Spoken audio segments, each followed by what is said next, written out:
Dr. Alonzo Smith, Executive Secretary of the Greater New York Conference. Dr. Lilith Koch, Associate Director of Education for the Atlantic Union Conference of Seventh-day Adventists. Chairman of the School Board, Elder Loxley Dice. Dr. Edley Benoit, pastor of the Brooklyn SDA Church. Dr. Harrigan, guest speaker. Mrs. Laura Main, principal of the Brooklyn SDA School.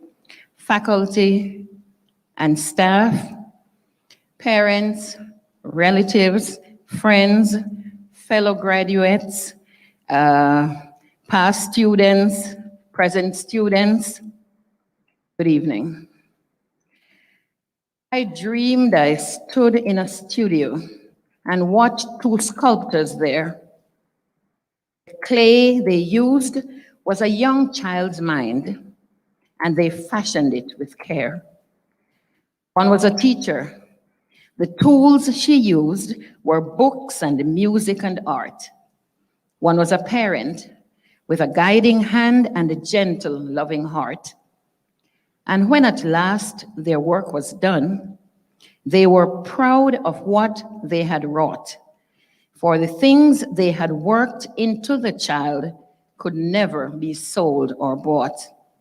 And each agreed that they would have failed if they had worked alone. For behind the parent stood the school, and behind the teacher stood the home. Indeed, ladies and gentlemen, we have been sculptors in the Brooklyn SDA School, and our 12 graduates are the products of the collaborative effort of the studio we call home and school. It is my pleasure, therefore, in presenting the Brooklyn Seventh-day Adventist graduating class of 2021. Our first graduate to enter the hall this evening is Mr. Daniel Coutain. Daniel was born on May 19, 2007 in Brooklyn, New York. His favorite color is red. His favorite food, he likes rice and beans and curry tofu. His favorite Bible verse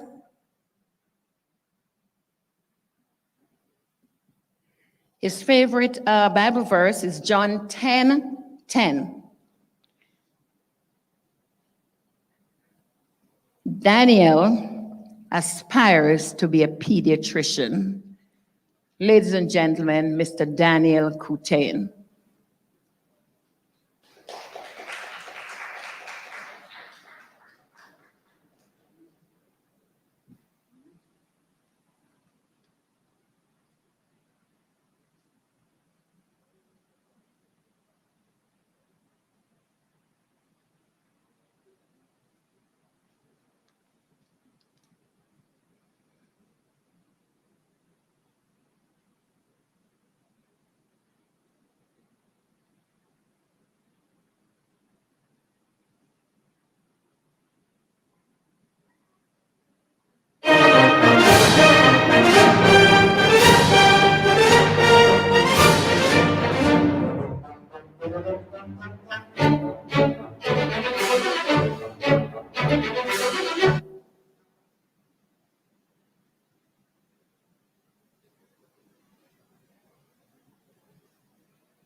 Daniel is our class chaplain,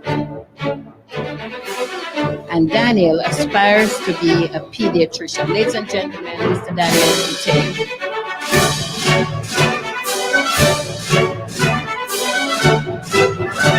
Our second graduate to enter the hall is Mr. Jessen Esterville. Jessen was born on August 23rd, 2007. He was born in Brooklyn, New York. Jason's favorite colors are green and white.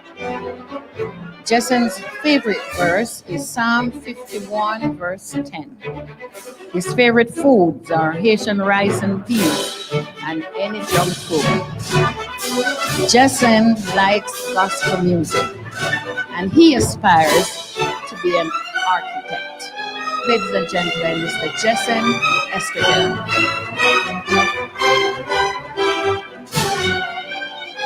Next graduate to enter this evening is Miss Shayla Honoré. Shayla was born on April 11, 2007 in Brooklyn, New York. Shayla's favorite color is red. She likes spaghetti and meatballs. Shayla's Bible verse is Philippians 4, verse 19. Shayla likes Latin music and she aspires to be a web designer. Ladies and gentlemen, Miss Shayla Honoré. Next graduate entering the hall right now is Mr. Darnell Johnson. Darnell is the class president. He was born on March 2nd, 2007 in Brooklyn, New York. Darnell's favorite color is green. His favorite verse is Jeremiah 29, verse 11. His favorite food, anything from the McDonald's menu. Darnell aspires to be a professional swimmer. Ladies and gentlemen, Mr. Darnell Johnson.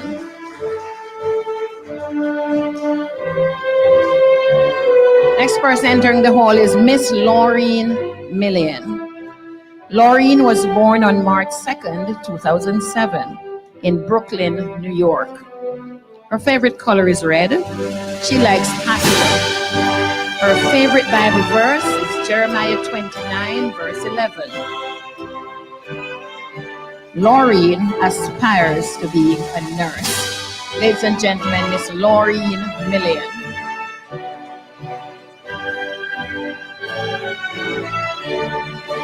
Next graduate entering the hall is Mr. Jeremiah Raymond. Jeremiah was born on June 13, 2007 in Brooklyn, New York. Jeremiah's favorite color is green. He likes macaroni. His favorite verse is Psalm 23. And he aspires to be a software or computer engineer. Ladies and gentlemen, Mr. Jeremiah Raymond. Next graduate entering the hall is Miss Xenia Rosemond. Xenia was born on May 28, 2007 in Brooklyn, New York. Xenia's Bible verse is Jeremiah 29, verse 11. She likes seafood and her favorite color is black. Xenia aspires to be a chiropractor. Ladies and gentlemen, Miss Xenia Rosemond. Next graduate entering the hall is Mr. Shaden Scott. Shaden was born on August 4, 2006 in Brooklyn, New York. His favorite color is blue. He likes spaghetti and meatballs. His favorite Bible verse is John 3, verse 16. Shaden aspires to be an air traffic controller or maybe a basketball player. Ladies and gentlemen, Mr. Shaden Scott. Our next graduate is Mr. Justin Spencer. Justin was born on June 1st, 2007. He was born in Brooklyn, New York. His favorite food is pizza. Favorite color is blue. Justin's verse is Isaiah 41, verse 10. And Justin aspires to be a medical scientist. Ladies and gentlemen, Mr. Justin Spencer. Next graduate entering right now is Mr. Hunter Stevens. Hunter was born on March 15, 2008 in Brooklyn, New York. His favorite color is blue, and he likes pizza. His favorite verse is Jeremiah 29, verse 11. And Hunter aspires to be a lawyer. Ladies and gentlemen, Mr. Hunter Stevens. Final graduate entering the hall at this time is Miss Laika Villan. Laika was born on February 27th, 2007 in Brooklyn, New York. Her favorite color is yellow. She likes pizza. Her verse is James 2, verse 10. Laika aspires to be a nurse. Ladies and gentlemen, Miss Laika Villan.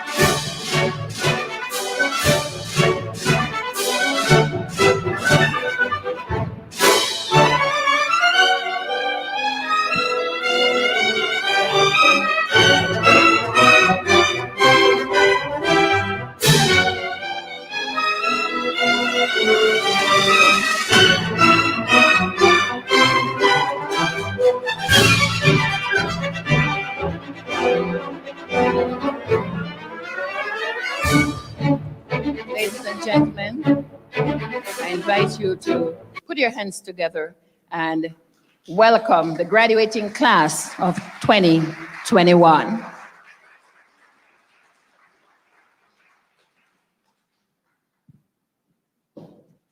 I know we are inviting everyone to stand for the national anthem.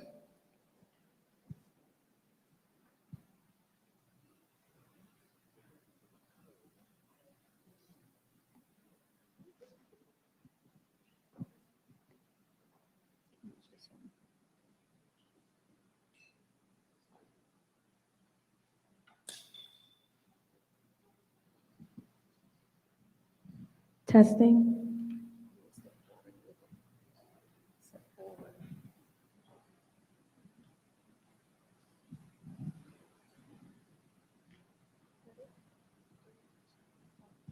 Oh, say, can you see by the dawn's early light what so proudly we hailed at the twilight's last gleaming, whose broad stripes and bright stars through the perilous fight o'er the ramparts we watched were so gallantly streaming, and the rocket's red glare, the bombs bursting in air, gave proof through the night that our flag was still there.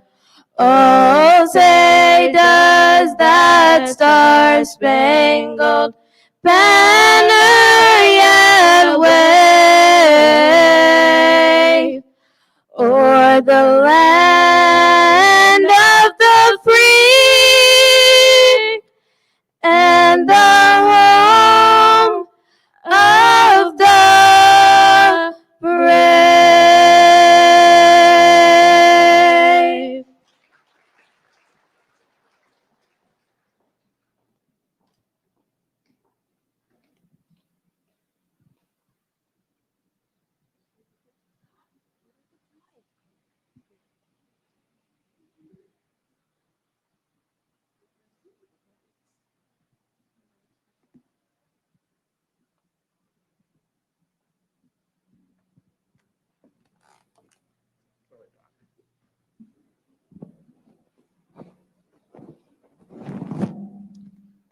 Bow your heads with me. Eternal God and Heavenly Father, today we gather together in this sacred space to celebrate with our graduates of 2021 their accomplishments. Beyond the years that they have spent in this hallowed institution, we are filled with praise and gratitude because they not only made it this far, but they are still healthy and alive. We pray, Lord, that as we celebrate their graduation today, they may remember this moment. They may realize that it was only your love and your grace and your mercy that brought them through. And they would dedicate in their hearts to continue to serve you and to serve humanity. Amen. Kindly be seated.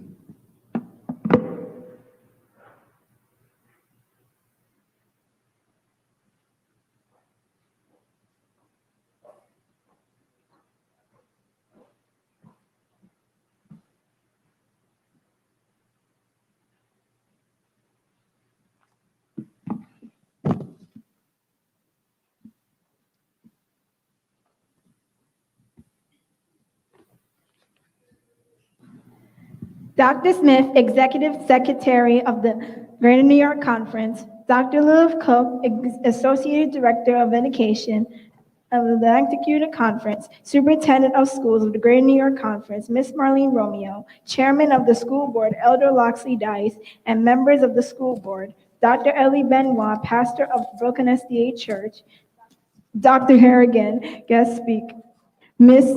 Laura Main, Principal of the Brooklyn SDA School, faculty and staff, parents, relatives, and fellow graduates, good afternoon. My name is Shayla Honore, and I'm here to welcome you to our graduation ceremony. My classmates and I are very thrilled to have you all joining us to celebrate our accomplishment here in the Brooklyn SDA School. I want to give a special welcome to all the family members who are joining us from their homes. So may God bless you all and enjoy the rest of the graduation ceremony.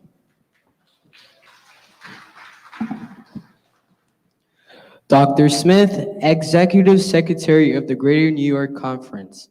Dr. Lilith Coke, Associate Director of Education, Atlantic Union Conference, Superintendent of Schools for the Greater New York Conference. Ms. Marlene Romeo, Chairman of the School Board, Elder Loxley Dias, and members of the school board, Dr. Eddie B. Benoit, Pastor of the Brooklyn SDA Church, Dr. Harrigan, guest speaker, Ms. Laura Main, Principal of the Brooklyn SDA School, faculty and staff, parents, relatives, friends, fellow graduates, good evening.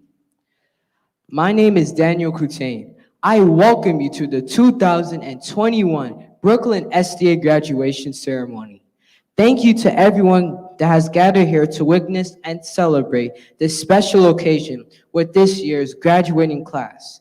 I believe you all have played an occasion with this year's graduating class. I believe you have played a major role in shaping each of us in the persons that we are today. For this and much more, we are grateful. We are happy that you are here to bear witness as we culminate this journey at Brooklyn SDA, where we have been taught not only academic excellence, but also to think critically, to live honorably, and to lead confidently.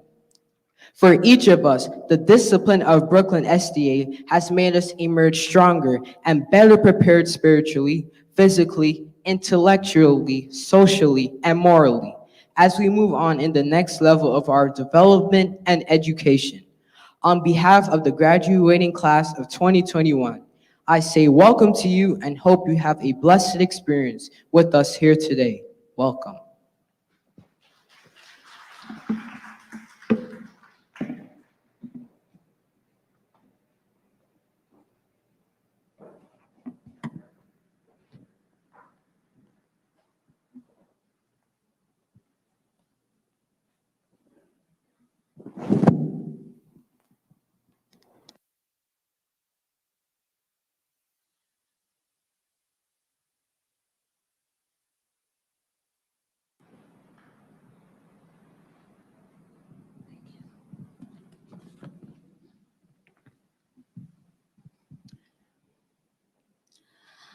Dr. Dion Harrigan, guest speaker. Dr. Edley B. Benoit, pastor and chaplain of the Brooklyn SDA School.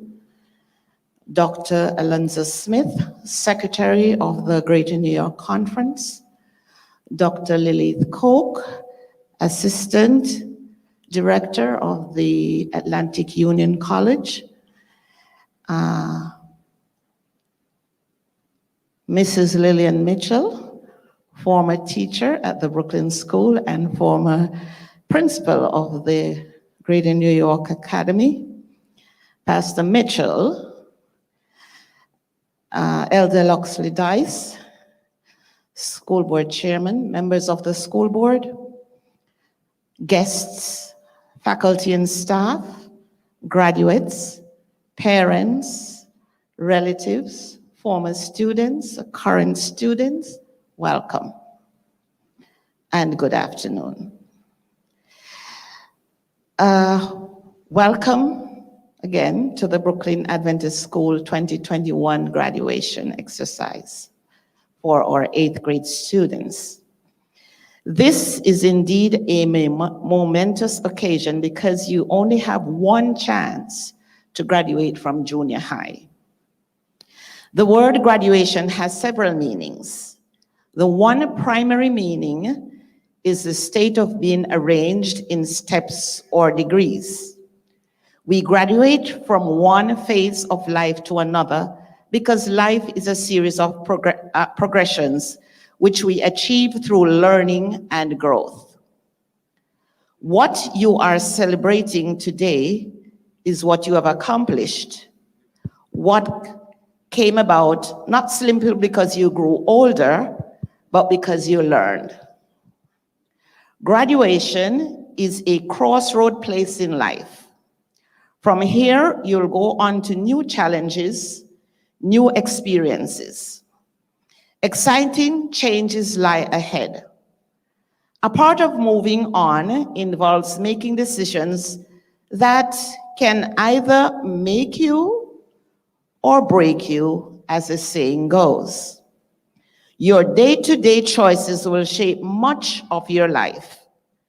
Choices are the hinges of your destiny, says Edwin Markham, a famous poet.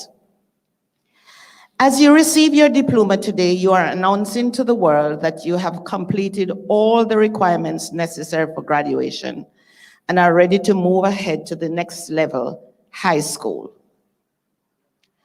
Stepping into the unknown, following Jesus or guide, is relevant for your aim and motto, considering that your last 2 years of school life took on a dramatic change because of the pandemic.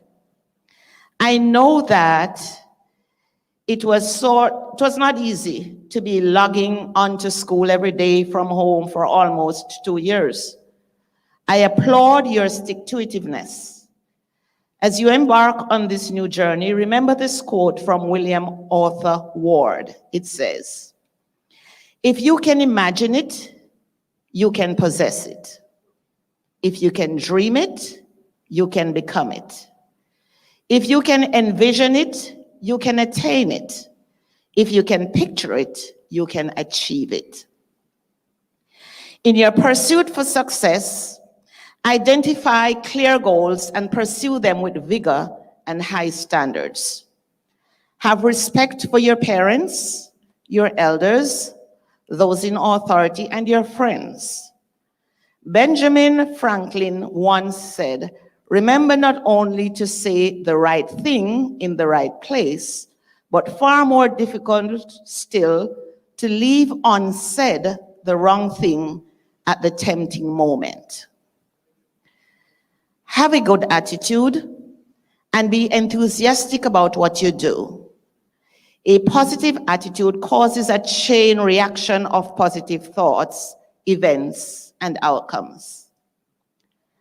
Wade Brogg, former professional basketball player, says, "A good attitude is a catalyst and it sparks extraordinary results." Be teachable. In speaking on teachability, John C. Maxwell says, "Teachability is not so much about competence and mental capacity as it is about attitude. It is the desire to listen, learn, and apply. It is the hunger to discover and grow. It is the willingness to learn, unlearn, and relearn." As you transition to high school, remember when you walk through the storms, hold your head up high And don't be afraid of the dark. At the end of the storm, there's a golden sky, and you will never walk alone.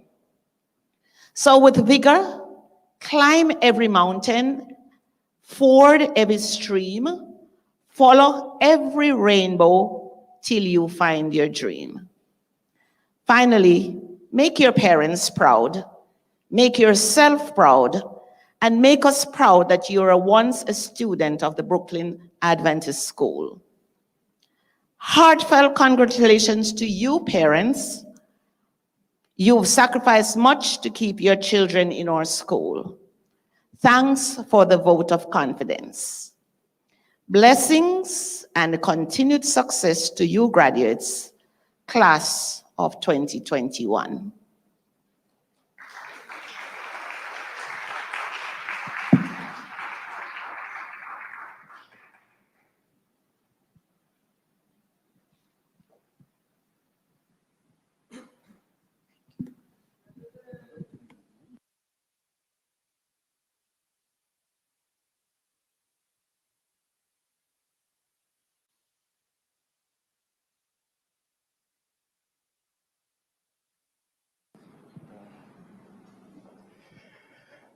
Dr. Leah Cook, Associate Director of Education, Atlantic Union Conference.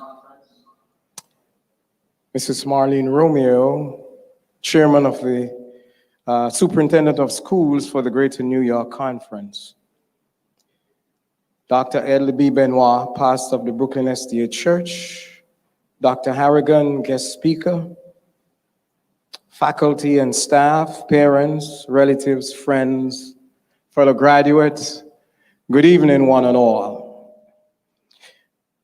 We deem it an honor this evening that you are all here with us today. Here with us also is a very distinguished gentleman. He's someone who, if he was able to do it, would be in 10 places or more at the same time. And so he picks and chooses carefully where he has to be at any given time. And so we at the Brooklyn Seventh-day Adventist School, the school that punches above its weight every time and succeeds, we're very happy to have with us the Executive Secretary of the Greater New York Conference, Dr. Alonzo Smith. And Dr. Smith will now come up and speak to us. Please put your hands together for Dr. Alonzo Smith.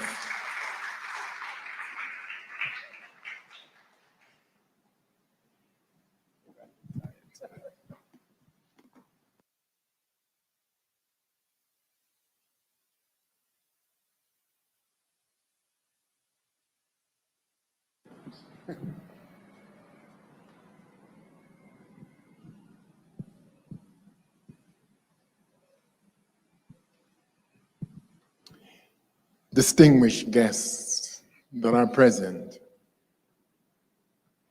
principal and staff, members of the school board, our pastor, our senior pastor, Dr. Eddie Benoit, the graduating class, parents and friends.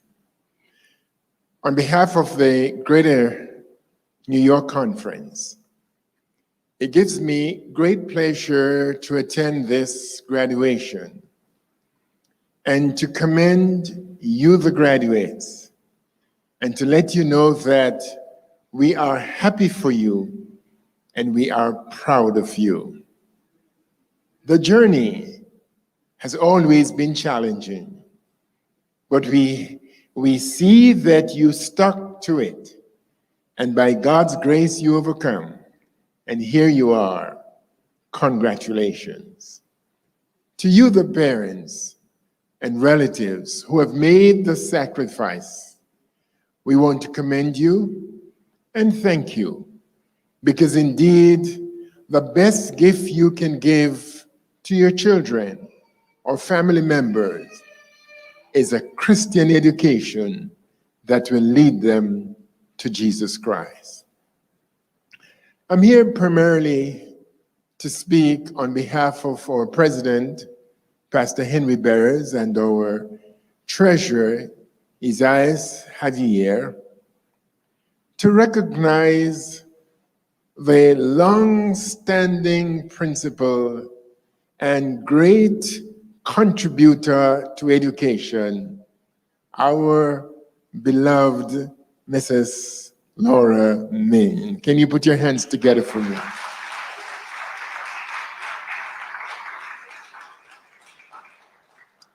The president, who is now on vacation, has asked me to let you know, if he could, he would have been here to tell you personally how we appreciated all that you have done for education, and especially in helping humanity, these little ones.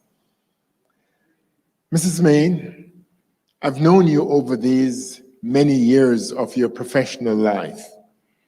I've had the privilege of sitting on the conference executive committee with you and hear the wisdom of your deliberation, the questions that you asked, and your willingness to support and participate as we were doing the business of the church and by extension, the business of the Lord.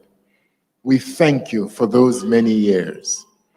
I've also had the privilege of sitting with you on the Atlantic Union Executive Committee. And again, you have carried yourself with distinction. We want to let you know that we are indeed appreciative and thankful. You have left an indelible mark on education, on the Greater New York Conference, and yes, the Atlantic Union. We know you're going. We're sorry to know you are, but we understand. We just want to say thank you. And when I say thank you, I mean thank you.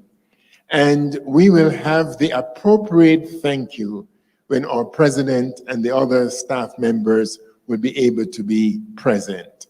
But please understand, your leaving is not on notice.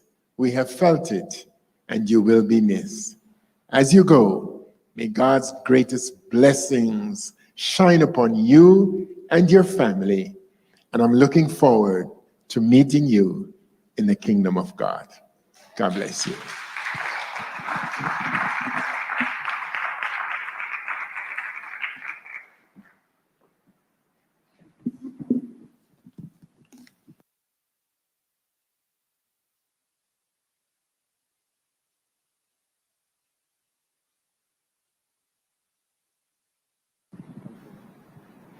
And now I invite to the podium Dr. Lilith Koch, Associate Director of Education and Certification Registrar for the Atlantic Union of Seventh-day Adventists.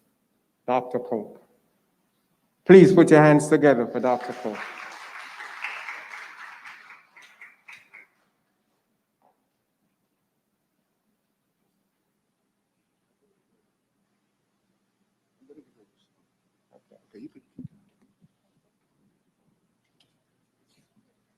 Good afternoon, everyone. Distinguished guests, ladies and gentlemen, it's a pleasure to be here.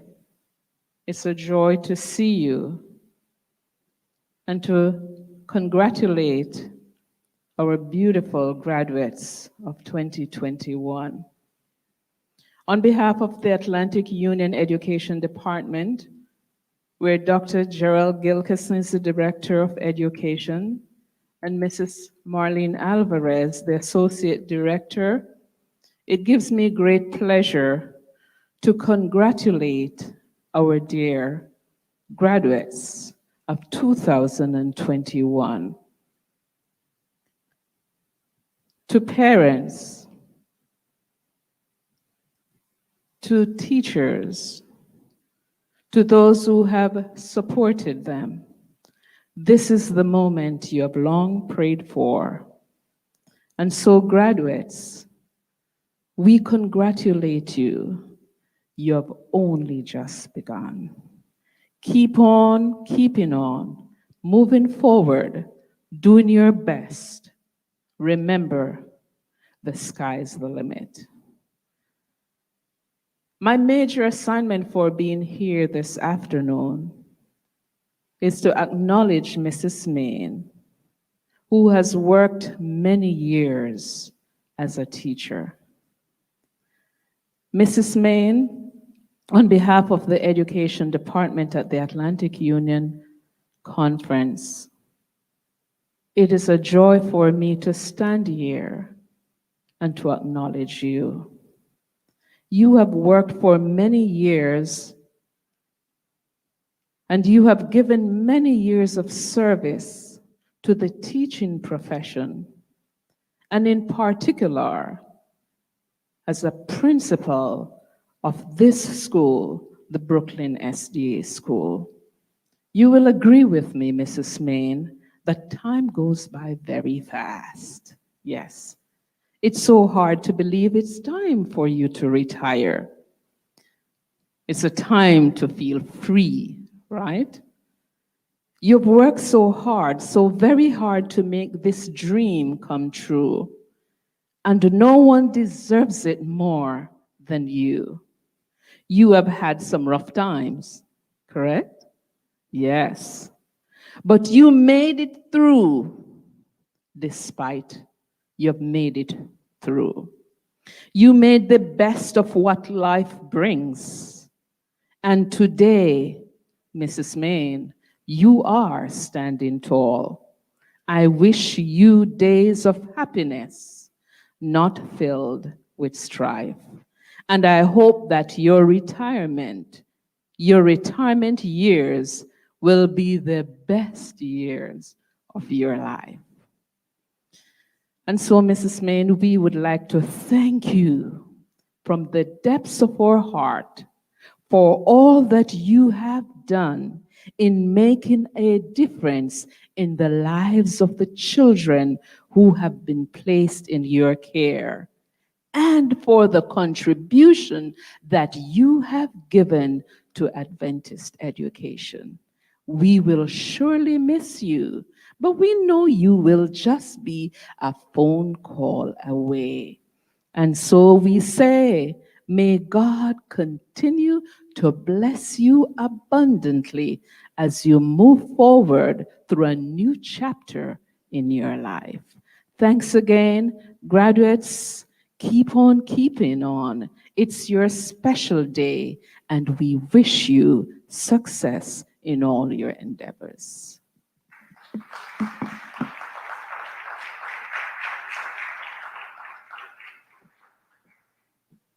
Thank you, Thank you, Mrs. Cook.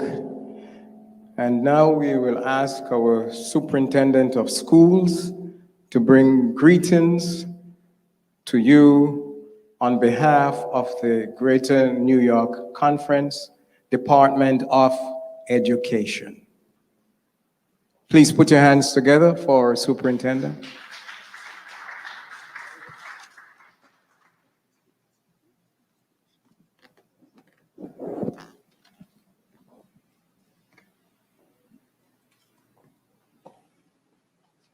Good morning. Sorry. Good afternoon. I was in a school earlier today for another graduation. It was this morning. I'm just so happy to be with the Brooklyn School. It's always such a pleasure to see the students, the teachers, and of course, Mrs. Main. But students, I really want to congratulate you on this graduation that you are having today. And let me see what I want to tell you, that I want to congratulate the Brooklyn School for their mission and vision that through this pandemic, you are still standing. Yes, still standing after 83 years since its inception in 1938. 83 years. Can we say amen to that? Amen. Brooklyn holds a very special place in my heart because I started my teaching career at this great institution. Not at this location, but this is where my teaching began. It brings joy to my heart to see the legacy of Brooklyn and many students who graduated from its halls and are now successful professionals, passionate in their careers, and who continue to serve God wholeheartedly. Thank you, graduates of 2021, as you continue this great legacy. Many principals and teachers have dedicated their lives to excellence in education at this school. We are proud of the current administration led by none other than Mrs. Laura Main and her fine current faculty, staff, and board members. This school continues to be a school of excellence because it is strong in God, and because it knows that with God, all things are possible. And I just want to say how much I appreciate Laura Main, her excellence, her dedication, her contributions to the Greater New York Conference Education Department. Can you imagine 32 years in one school? This is a record. There's no other teacher in our conference that has been at one school for so long. She was first a teacher and for the last many years a principal, and she has done an outstanding job. She is one that all the other principals in the Greater New York Conference look up to. If ever there is a problem with the state or anything that needs to be clarified, Laura Main is the one they go to because she's always on target. She always is ready and has all of what she needs to be done. She is the first one. And it's going to be a sad time. I'm happy for you because this retirement, you're looking forward to being with your husband, your dear husband, Albert. But it's a sad time for us because we're not going to have you around as one of our principals when we get together at our meetings. And the expertise that you bring to our education department. I want you to know that this is not by luck that you're standing. It is because God loves you so much. And it's because you have dedicated your life to Him. These flowers almost died in my car because it was so hot. But I want to tell you that the love we have for you will never die. The love and appreciation that we have for you will remain very alive in our hearts. And I just wish you a wonderful time in retirement. I know that you're going to enjoy those beautiful tropical fruits, and we're going to be so jealous. And you're going to enjoy that beautiful weather and that beautiful breeze and those beaches. But know that here in Greater, you are very special to us, and you will never be forgotten. God bless you very much. We love you dearly. May you continue to give of yourself in whatever capacity you take on, that you can always be a light wherever you are because God lives in you. God bless you.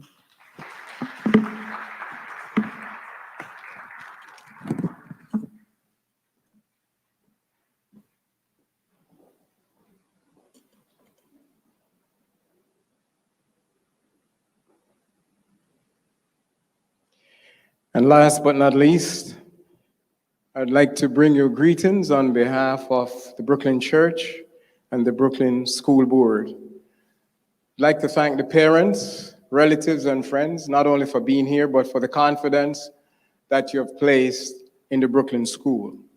To our graduates, I want to wish you all the very best. And I teach the graduates once a week in a assorted amount and different topics. But I'd like to remind you of the 4 things that I've always told you should be important.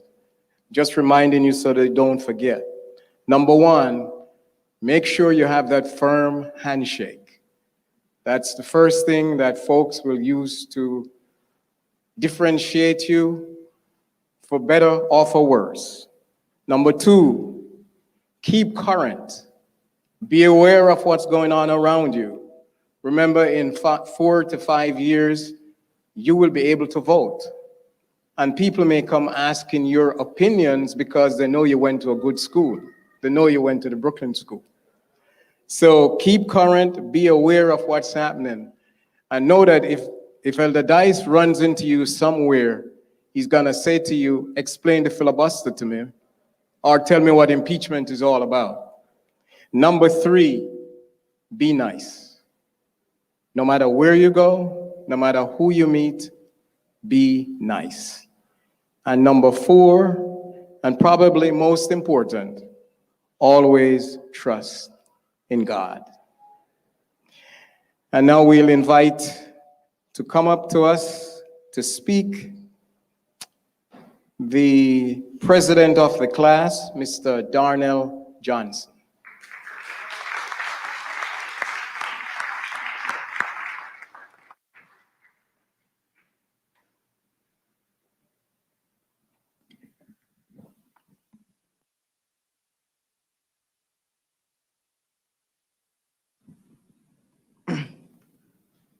Dr. Smith, Executive Secretary of the Greater New York Conference. Dr. Lilith Koch, Associate Director of Education, Atlantic Union Conference. Superintendent of Schools for the Greater New York Conference, Ms. Marlene Romeo. Chairman of the School Board, Elder Loxley Dice, and members of the school board. Dr. Edley B. Benoit, pastor of the Brooklyn SDA Church. Dr. Harrigan, guest speaker, Mrs. Laura Main, principal of the Brooklyn SDA School, faculty and staff, parents, relatives, friends, fellow graduates, good evening. Before I go any further, I would like to say, class of 2021, we made it. While brainstorming of what I should put in for my speech today, I asked my sister to help me, and she pointed me in the direction of everyone's best friend, Google. First, I looked up different topics for graduation speeches. Some of the topics I found were, I can't believe we're here already, and the road ahead has many challenges, but we must persevere. There are many other topics to choose from, so I made a list of possible choices for my speech. Those choices were, yes, I finally escaped. I got another 4 years of this? And so long, bye-bye. In the end, I didn't choose any of these topics, but instead went with something simple, but something that I believe we can all relate to, and that is change. All of us graduates have gone through changes. Take me, for example. When I came in pre-K, I used to be handsome, but look at me now, I'm gorgeous.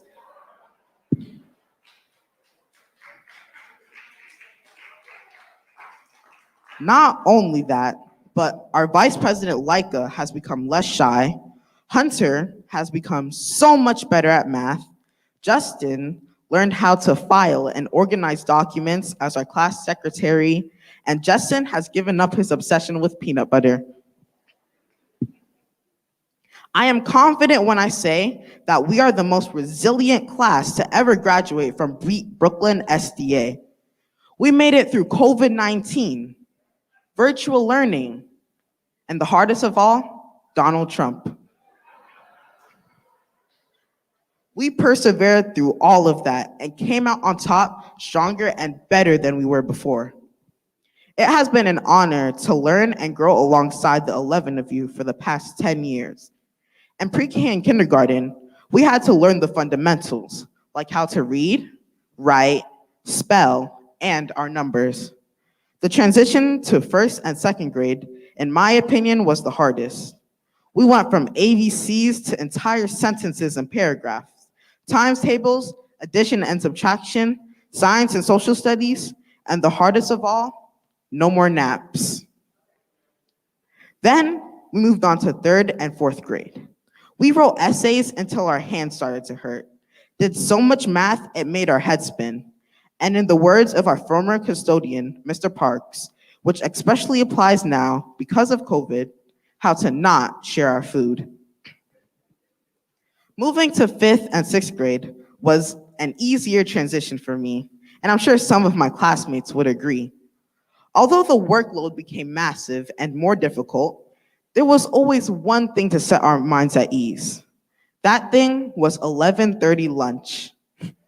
Yeah, I couldn't believe it either. Who knew using our parents' money to buy sour Skittles and Sunny D could make our days? And finally, we made it to grades 7 and 8. These are the grades where Elder Dice taught us about our society and had impactful conversations with us about what's happening in our world. For the last 2 years, we've been going in depth with finding our identities and discovering who we are, what we are good at, and what we hope to be. Most importantly, we did learn that I do in fact have the most masculine mustache out of all the boys. Even though we've had many obstacles, we always came out victorious. For example, 5 students from this graduating class have been inducted in the National Junior Honor Society. We raised over $1,000 for Breast Cancer Awareness Month, even in the middle of COVID. We won our debate last year and had a successful Christmas play, even with COVID's hindrance on this year's course. Additionally, our class happens to have the most people graduating with honors in BSDA history. All of us have done so much, and we should be proud of what we've accomplished in our time at the Brooklyn SDA School. Shaden, you never lost your focus, and no matter how many times you fell, you always got back up. Your tenacity is inspiring. Jeremiah, you are one of the kindest people I know, and I can't wait to see how you grow over the next 4 years. Emily, your personality is refreshing, and you are always able to put a smile on our faces even when we are having a bad day. Zania, you have many amazing skills. I pray that you grow to have confidence in your abilities and never second guess yourself. Shayla, I admire the way you are always able to enjoy the best out of everything. Don't change yourself for anyone. Laureen, you have an amazing work ethic, and you are one of the most diligent people I know. Leica, you are one of the most talented people out there. You are going to be great at whatever you choose to pursue in life. Justin, you always do what needs to be done, and you do it to the best of your ability, and I hope you never lose that. Daniel, we went to daycare together, and I'm grateful for having experienced these last 2 years with you. You have one of the strongest moral compasses that I've ever seen, and I hope it continues to go stronger throughout the years. Hunter, there was never a dull moment with you around. You are one of the most exciting people I know. I hope you continue to share your light and energy in every space you are in. And finally, Jessen, you and I have been working together since pre-K, and I've gotten to see how you've changed from when we were just little kids. You are always there to help your classmates and your teachers whenever they needed it, no matter what it was, or even if you weren't sure, you always tried. You are an amazing student and an even better friend. In life, we are constantly evolving, and for the past 10 years, I've witnessed the growth in each and every one of us as we continue to become better people every day. As we get older and have new experiences, I pray that we uphold all of the lessons we were taught in Brooklyn SDA. One thing our teachers said constantly is your attitude determines your altitude. So as we set to achieve our goals, let's remember to treat everyone with kindness and always try to see the positive side of every situation. This leg of our race has come to an end, but before you know it, we'll be right at the starting line once again. Martin Luther King Jr. said, "If you can't fly, run. If you can't run, walk. If you can't walk, crawl. But by all means, don't stop moving. Reach the finish line and be the best version of yourself you can possibly be." It's been an amazing 10 years, and it's been an honor to serve as your class president. Please remember to always keep God in your life, no matter where you are on your journey. Now let's show the world what a graduate of the Brooklyn School can do. I'm cheering for all of you, and I wish you all the best. Thank you for everything, and let's hear it for the class of 2021.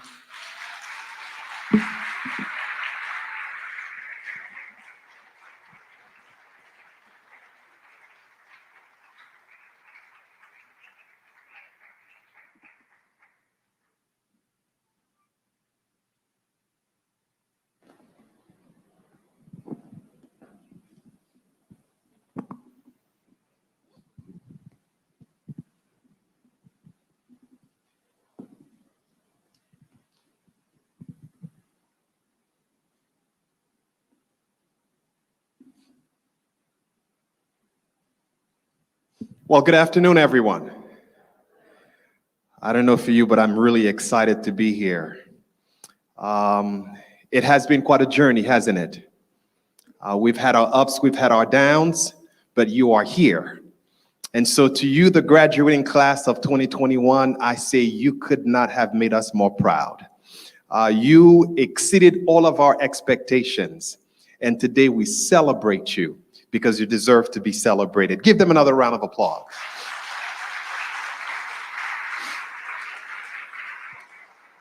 It is now my distinguished privilege to present to you, graduates of the 2021 calendar year, your keynote speaker. He answers by the name of Dion T. Harrigan. Dr. Dion T. Harrigan was born on the beautiful island of Antigua in the West Indies. At an early age, he migrated to St. Croix, United States Virgin Islands, where he received all of his elementary and secondary education.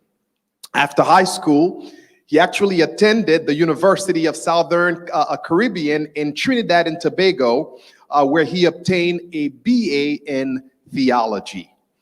With over 36 years of pastoral experience, he has worked with the Seventh-day Adventist Church in the Caribbean and also here in North America. In 1990, he was ordained to the gospel ministry, and he continued his formal education at Andrews University in Michigan, where he completed his MDiv at the Seventh-day Adventist Theological Seminary. After his theological training, he enrolled in the School of Education, where he completed his MA and his PhD in curriculum and instructions. Dr. Harrigan has worked in the Northeastern Conference, as a pastor for more than 14 years.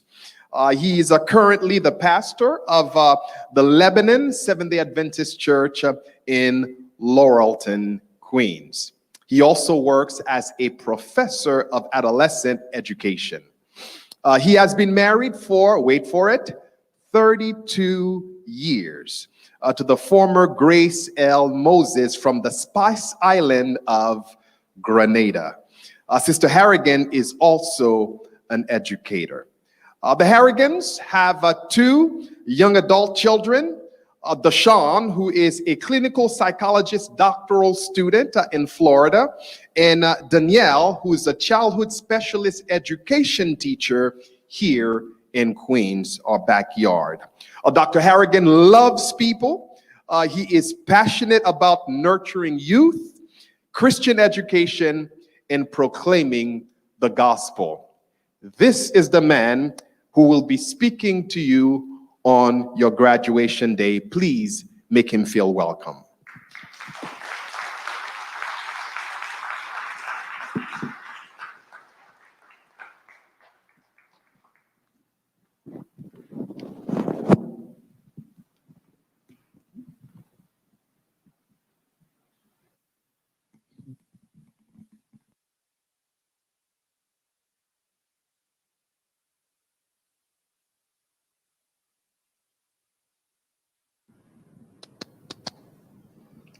Thank you very much, Dr. Benoit.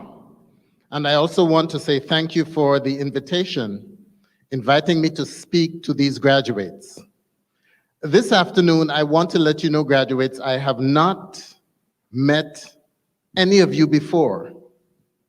But based on what I have seen and heard for the short period of time that I've been here this afternoon, you are all blessed and highly favored. I want you to put your hands together for our graduates.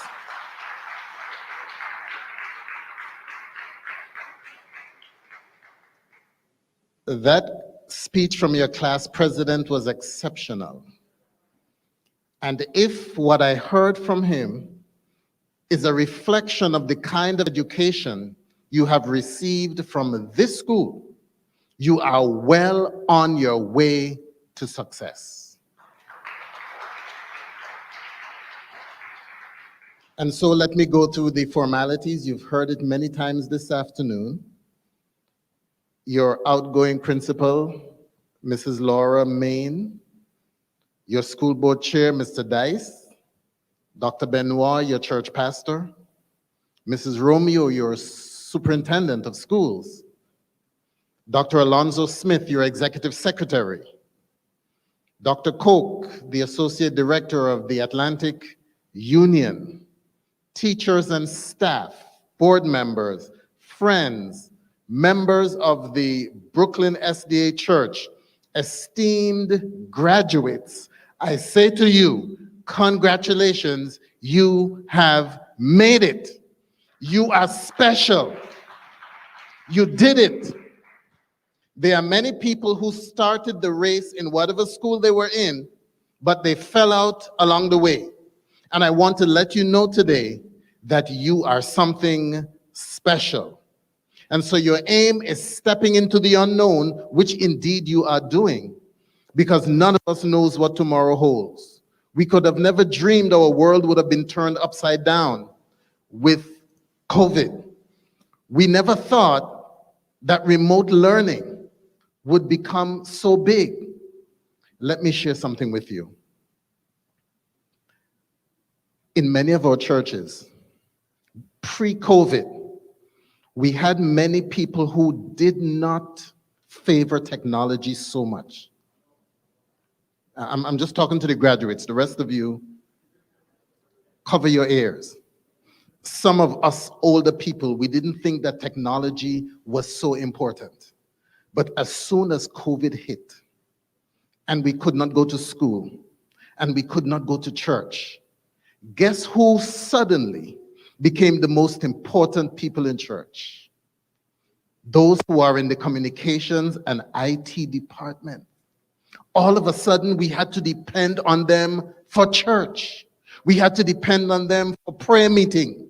We had to depend on them for all the remote programs. And I'm letting you know that as graduates, you are in a class, you are in a generation that is going to turn this world upside down and transform it because of the knowledge that you have.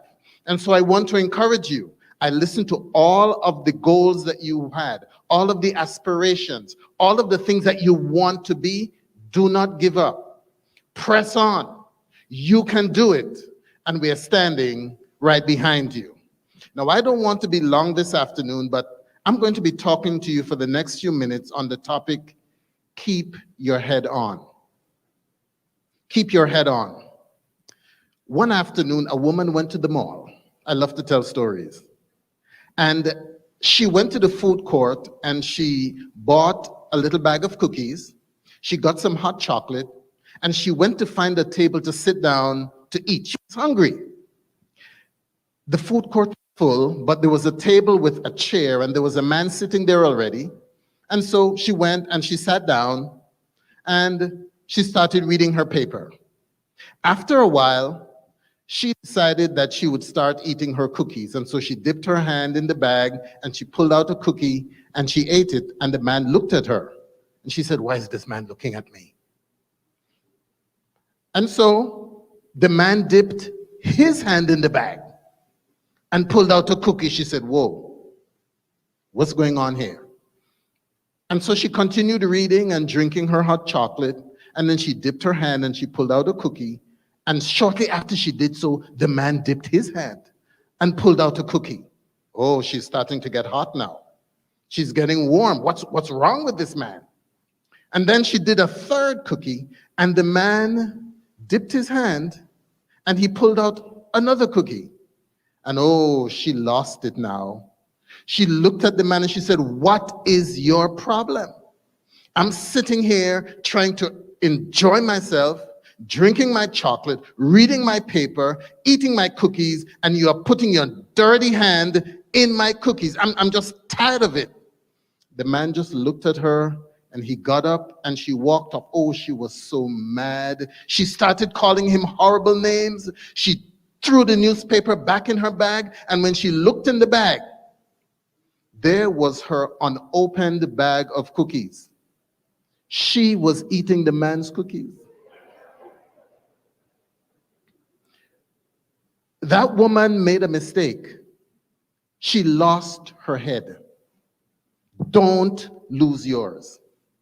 In the book of 2 Kings, there is a story about the prophet Elisha and a school. This school had grown so much that they needed to expand.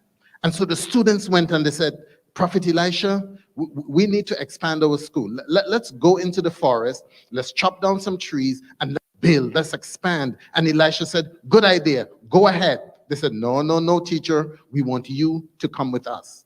And so they all went into the forest. They started chopping down trees. And the Bible tells us that one of the students had borrowed an axe. He was probably too poor to afford his own. And while he was chopping the tree, the axe head flew off, sailed into the air, and landed in the water. That was a disaster. That was a problem. It splashed in the water and sank down to the bottom.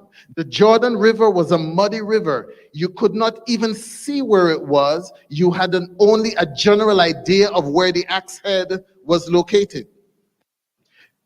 How was this situation handled? Today I'm going to talk to you about 3 C's. Repeat after me. Concern, confess, commit. Concern, confess, commit. And by the way, that's called alliteration. If you remember, when you have adjacent words with the same sound. The first thing that happened after the axe head flew off, the young man came to the prophet Elisha and he said, "Alas, master, we got a problem. This axe was borrowed." Concern. When things went wrong, this young man didn't say, tough. He didn't say, "Well, it doesn't belong to me anyhow." No. It was borrowed. It was not his. He had a responsibility for taking care of it, perhaps even better than if it belonged to him. When you borrow something from someone, you have a responsibility for taking good care of it. You are borrowing yourself from God. Those bodies that you have, the developing ones, it's on loan from God. You have a responsibility for taking good care of it. This young man showed concern. He didn't say, "I don't care. It doesn't belong to me." No. In order for us to be successful and keep our heads on, you have to show concern. You have to show empathy. You have to show pity. You have to care about people. You have to care about your parents and your grandparents and your neighbors and your church and your friends. Concern.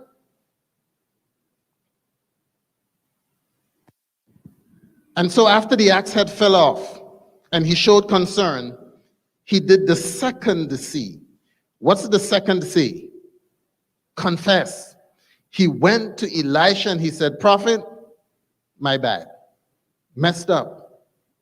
The axe head fell off. Now, I want you to understand, axe heads do not fly off the handle suddenly. It's a process. They don't get loose suddenly. They get loose over time. He must have been chopping and using it and realized it was getting slack, but he said, it's all right. I don't have to worry about it.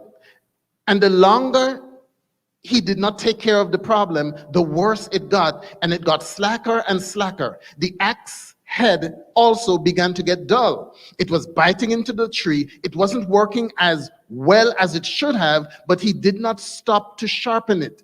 If you do not stop to sharpen your axe head, if you don't sharpen your life, if you don't continue to read God's word, continue to pray, continue to focus on your spiritual life, you are going to get dull. And when you get dull and you keep working and you keep studying and you keep trying, after a while, the axe head is going to fly off. It does not happen suddenly. People don't just fail suddenly. It's usually a process. And so he not only showed concern, but he confessed. He said, it's my fault. He didn't blame the prophet for making him chop down the tree so close to the water. He didn't blame the man who loaned him the axe and said, he gave it to me dull. If he had sharpened it before he gave it to me, this would never happen. He didn't make any excuses. He took responsibility. When he messed up, he fessed up. And so if you are going to be successful in life, if God is going to take you places, you need to learn, in addition to that firm handshake, that when you make a mistake, you need to own up and say, I'm sorry, I messed up. This is how I plan to fix it. And so this young man confessed. And as a result of his confession and his accepting full responsibility and not blaming other people for his mistakes, the prophet stepped up and decided to solve his problem. He said, let me cut a small twig or a branch. Understand that it was a piece of wood, a tree, that caused the problem, but it's going to be another piece of wood, a twig, that's going to solve the problem. And so the third C is what? Commit. And so the branch was cut. It was thrown into the water in the approximate place where the axe head fell off. And the Bible says that when Elisha did that, something went wrong. You see, God is the one who created the law of gravity. It was that law that caused the axe head to sink to the bottom of the river. The reason why the axe head did not float is because a Greek mathematician by the name of Archimedes came up with a principle. Here is what the principle says. Any object wholly or partially immersed in a fluid is buoyed up by the force equal to the weight of the fluid displaced by the object. Woo! This is the principle that determines what floats and what sinks.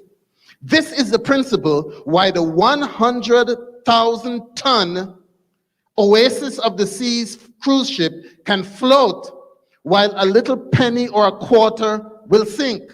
Both of them, you put them in water. One is infinitely heavier than the other, but the people who built the ship understood the principle of Archimedes, which was made by God, and they made it in such a way that it defied that law.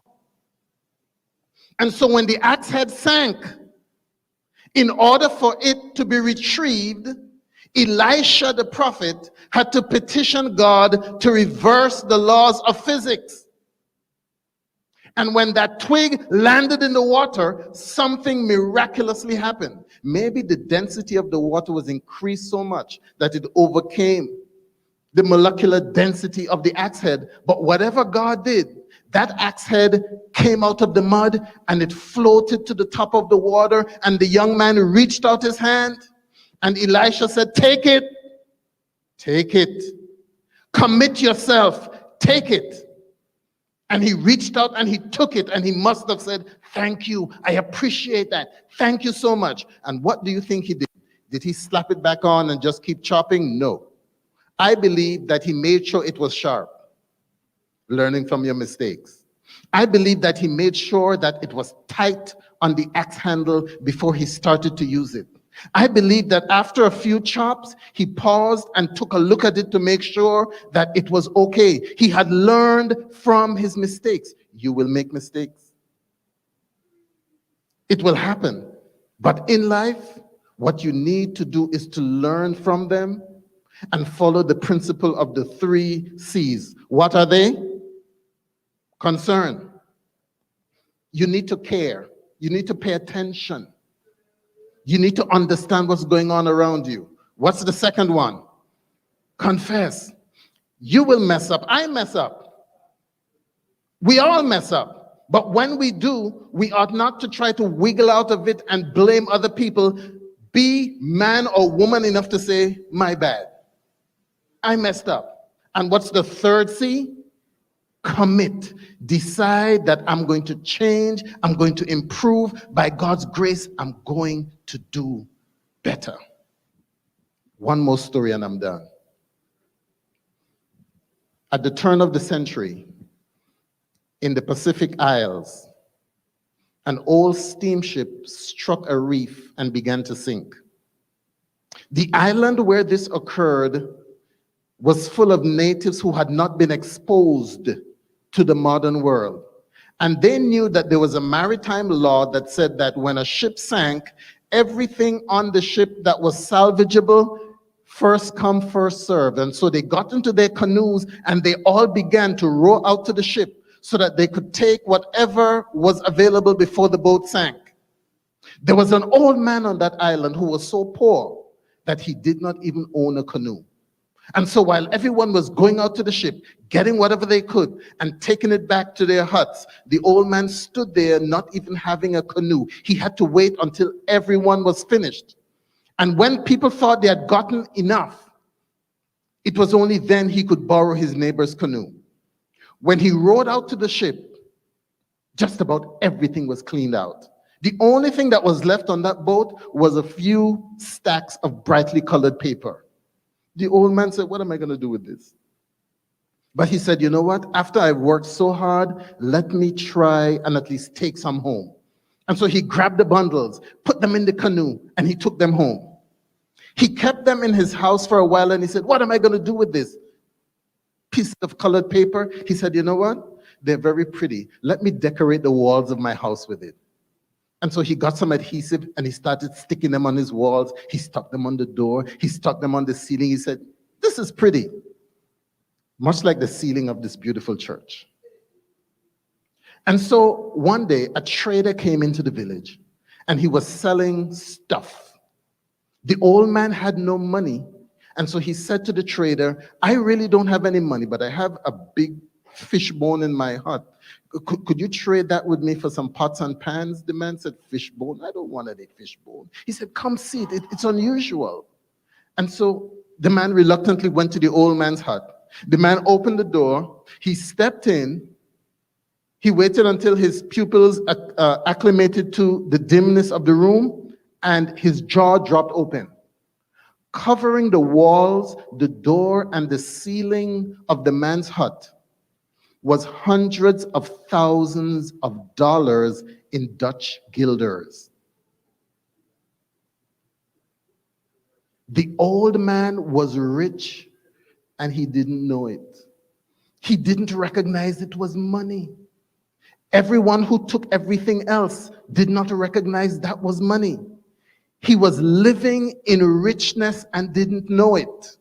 Students, class of 2021, you're living in richness.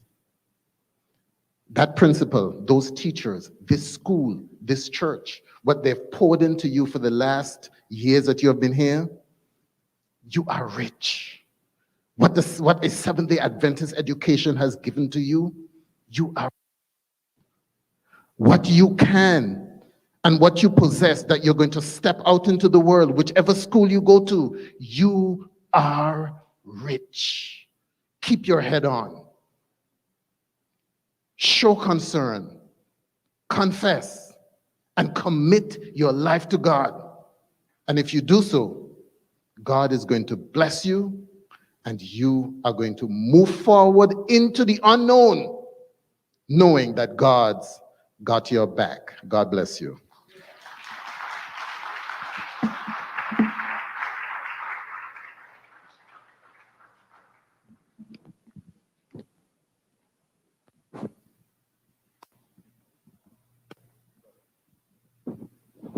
Thank you, Dad.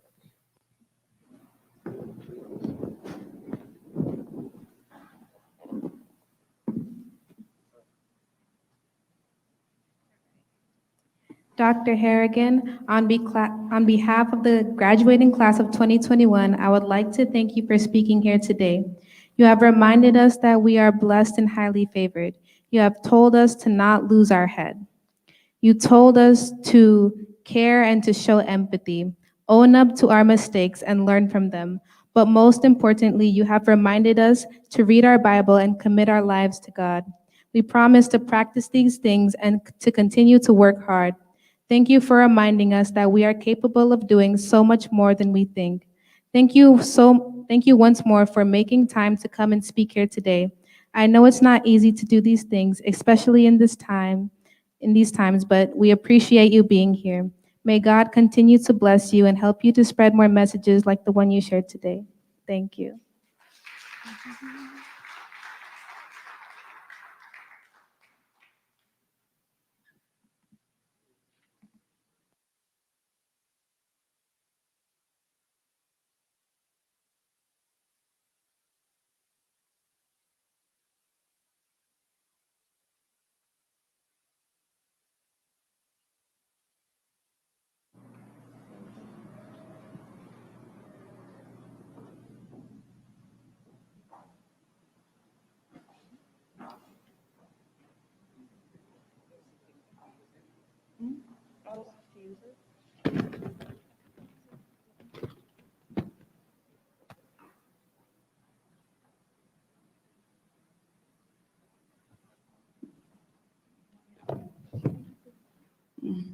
Good afternoon, graduates, parents, staff, teachers, principal, family members, and special guests.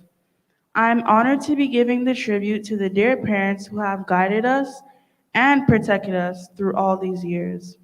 This year, including last year, has been such a tough and eventful year. Who would have ever thought that a global pandemic would have taken over our lives? This year has not been easy for any of us.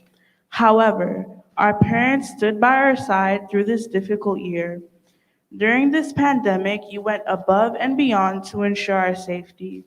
You stood beside us through thick and thin and never left our sides. Please know that you have not been forgotten, and we thank you for all you have done. We understand that you had to make so many sacrifices for us, and we appreciate that. When we were stressed out and down, you picked us up and put a smile on our face. You helped us overcome the obstacles in our lives and supported us in every path of our lives. Thank you for helping us focus, pay attention, and do well on our schoolwork. Words cannot express how much we appreciate you. So thank you for being here with us.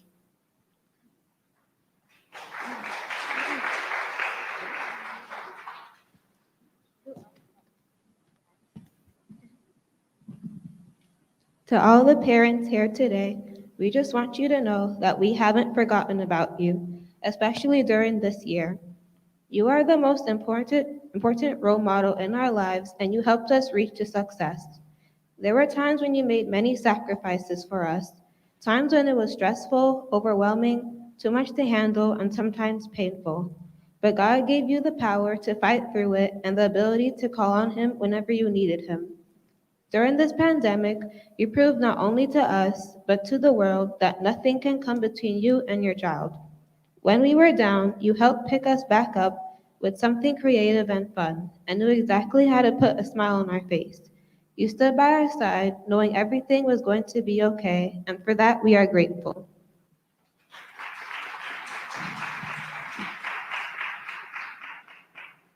Good afternoon, parents, family members, teachers, principals, staff, graduates, and special guests.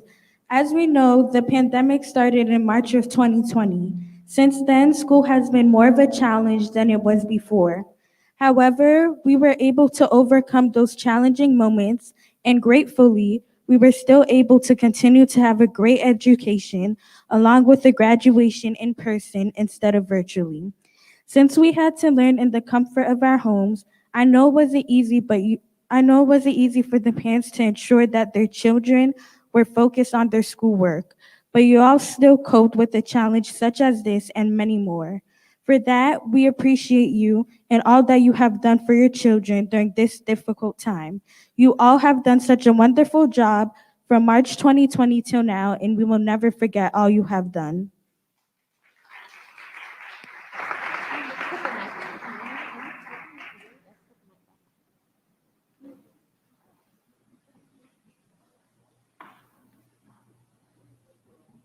We're inviting all the parents to stand. All parents of our beautiful graduates, please stand.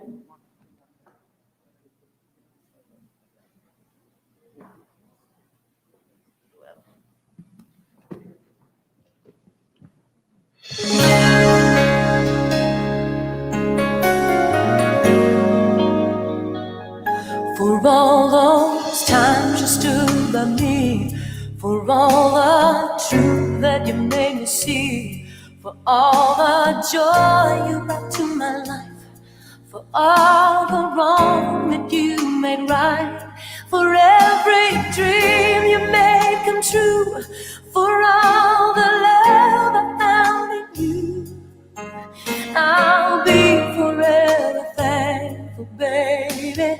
You're the one who held me up, never let me fall. You're the one who saw me through it all. You were my strength when I was weak. You were my voice when I couldn't speak. You were my eyes when I couldn't see. You saw the best there was in me, lifted me up when I couldn't reach. You gave me faith 'cause you believe I'm everything I am because you love me.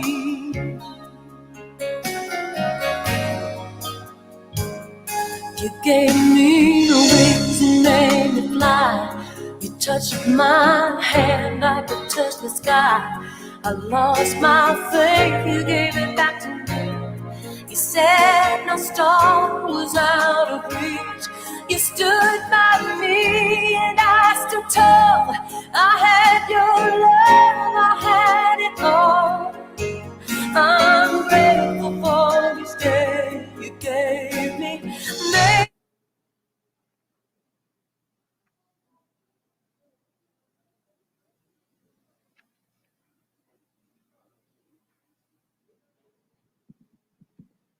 Okay.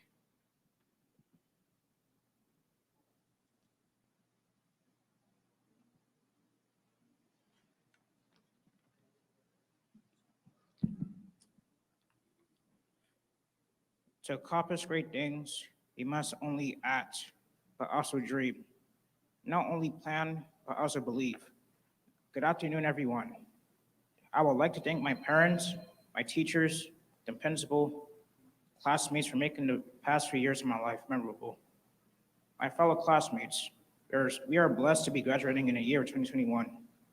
We work hard and excel in our work.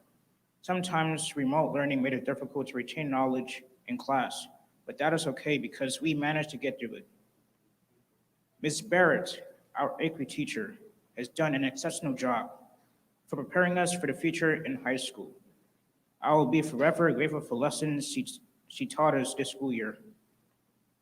In this pandemic, it caused me to reflect on my life, even though we had to switch to remote learning March 2020. That didn't reflect the quality of our education. I was still able to learn lots of things in class online. This September, we are starting a new chapter in our life, and I'm very excited. Together, we will take high school by storm, scooping up every ounce of fun and education on our path. Finally, graduates, follow your passion, stay true to yourself. Never follow someone else's path unless you're in the woods and you're lost. Congratulations, class of 2021. We did it.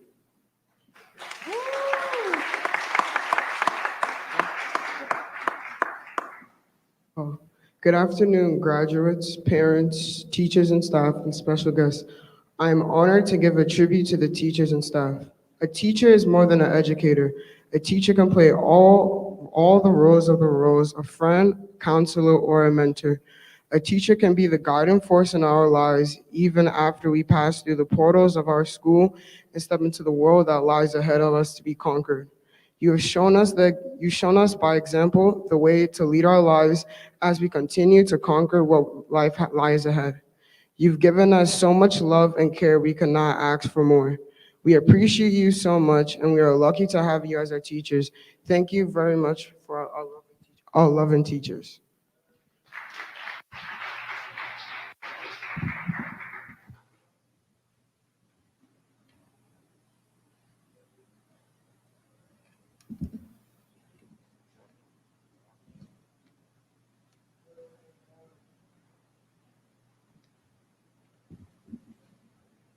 Good evening, everyone.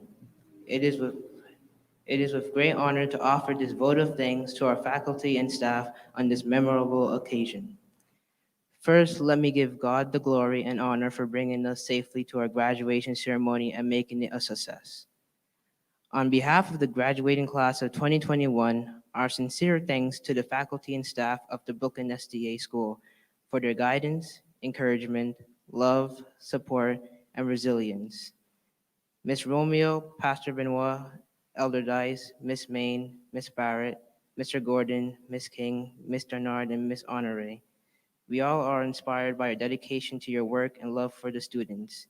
As we leave this ceremony today, we will forever be indebted to you for the knowledge, life lessons, and biblical teachings that you have imparted to us. We hold them dearly in our hearts forever.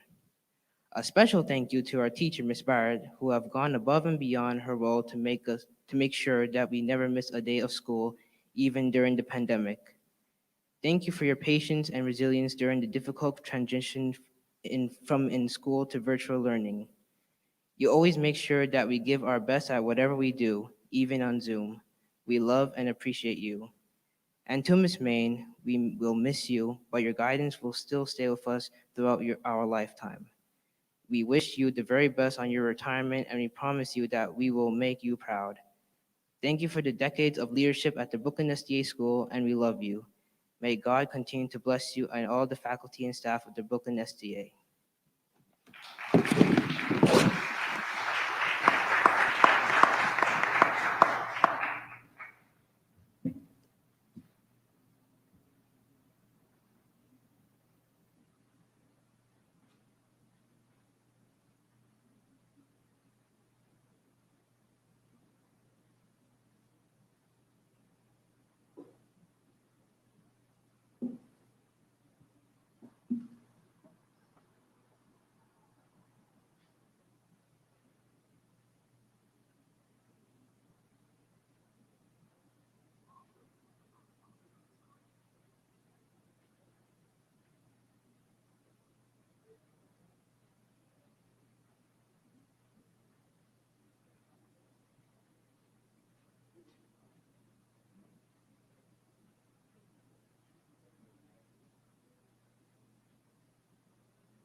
Okay.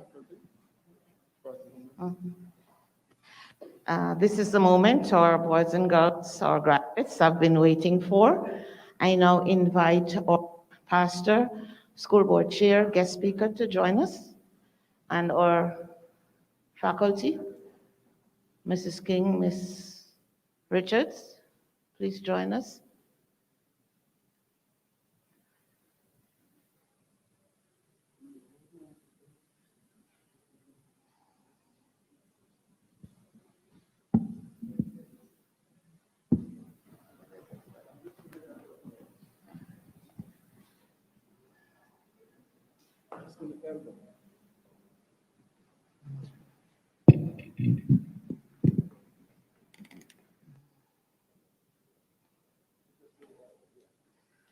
Okay. Our first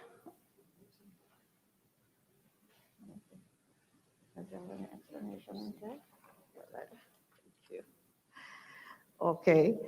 Our first award is coming from the State Attorney General, Letitia James, and it's just one? Oh, okay. I'll share the letter. It's a common letter to all the recipients. And our recipients are Daniel Cotain, Darnell Johnson, Jessen Esterville, Justin Spencer, Laika Villain, and Lauren Millions. I'll share the letter with you. For more than 20 years, the Office of Attorney General has celebrated some of New York's most remarkable young people with the presentation of our CCC Award. I am proud to carry on this program, which recognizes students for their courage, commitment, and character. I strongly believe that we can help each other thrive by providing support, praise, and encouragement. Congratulations, students. You can now come on up in the same order. Daniel Cotain.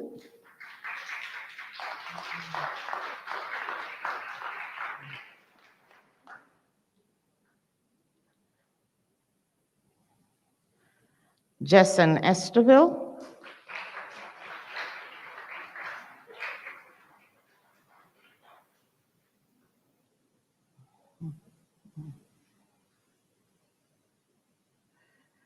Justin Spencer.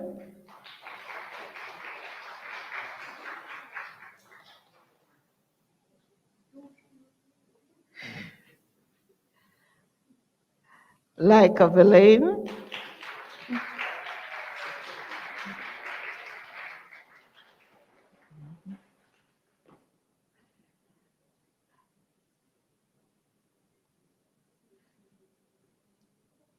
Lauren Million.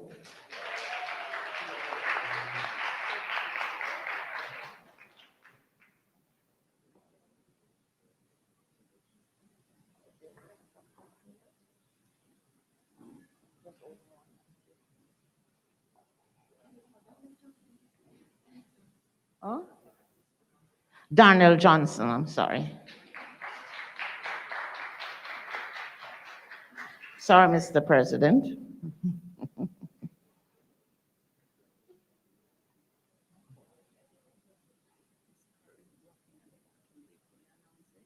Okay. Will the owner of this car, someone who'd like to leave? It's JCL 2320. HRV. Hope I got it right. Okay. The following students will receive awards from the Office of New York State Controller, Achievement Award in recognition of hard work, dedication, and success. First recipient, Daniel Cotain.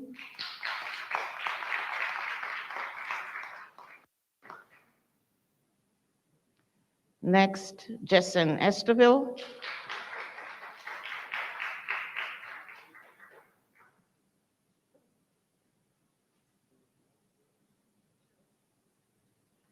Darnell Johnson.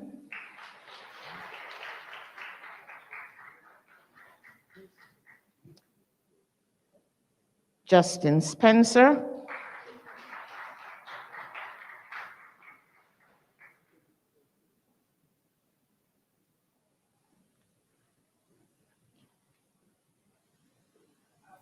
Laika Verlaine.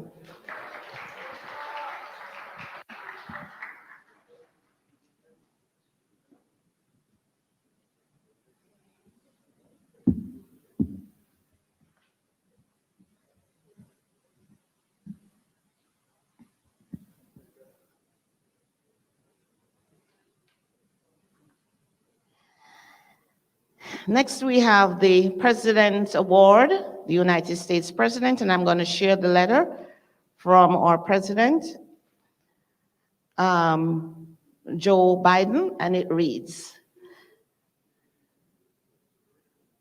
Congratulations on receiving the 2021 President's Education Award. America is a country where we are one and unite through tough times. You are the future leaders of this great nation, and through your determination and resilience to push forward, you have reached this ultimate accomplishment of being recognized for this prestigious award. Dr. Biden and I are pleased to congratulate you on receiving the 2021 President's Education Award. We are honored to join your family, friends, school, and community in celebrating your wonderful achievement. Jill and I send our best wishes and blessings. Keep challenging yourself, be kind, and while we continue to fight the COVID-19 pandemic, be sure to wear a mask. Just took mine off. Okay, and from the Secretary of Education, Miguel Cardona, says, congratulations on your achievement as the 2021 President's Education Awards Program recipient. Since 1983, this program has congratulated millions of elementary, middle, and high school graduates for their educational achievement. It is our honor to recognize and highlight our hard work and determination. The President and I are pleased to join your family, friends, and community in celebrating you on receiving the President's Education Award. You bring such a bright light to this world and serve as a great example to your peers and students across the country. You should be proud of your accomplishment in receiving such an outstanding award. Continue to show great consistency in your academic studies by reaching even higher marks throughout your educational career. All the best for a bright future filled with greatness. Congratulations, boys and girls. We'll read graduates, not boys and girls anymore, graduates. For the, we have Daniel Cotain,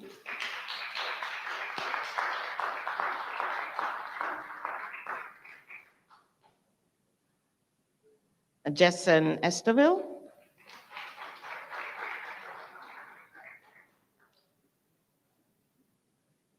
Darnell Johnson, Laika Verlaine,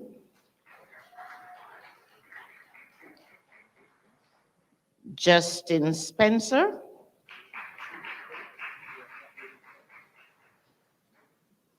Laureen Million,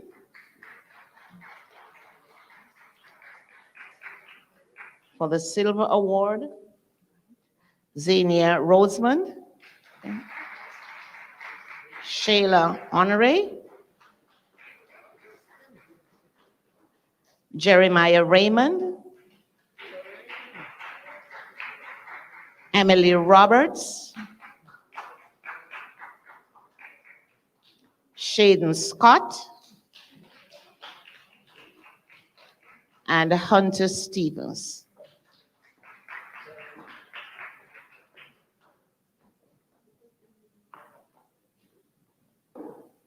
Is anyone here from the Greater New York Academy? Okay, come up, Ms. Boyle.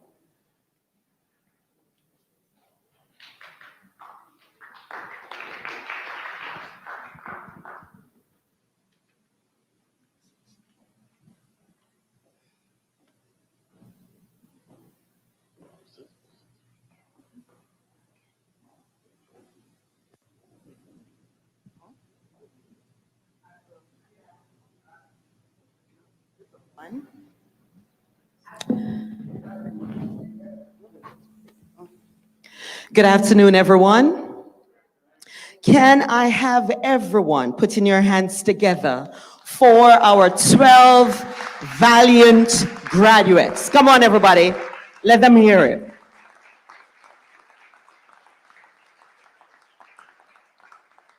Thank you so much. To the principal, Mrs. Main, vice principal, Mrs. Barrett, to the pastor, Pastor Benoit, the chairman of the board, Mr. Loxley Dice, to our guest speaker, Dr. Harrigan, to Mr. and Mrs. Mitchell, to our wonderful, hardworking, fantastic parents, family members, and friends, our esteemed graduates, a very pleasant good afternoon to you. Faculty and staff, thank you so much for the hard work that you have put in this year. And I'd like to pause here to join with everyone as we thank Mrs. Main. Where did she go? Oh. Let's put our hands together for Mrs. Main.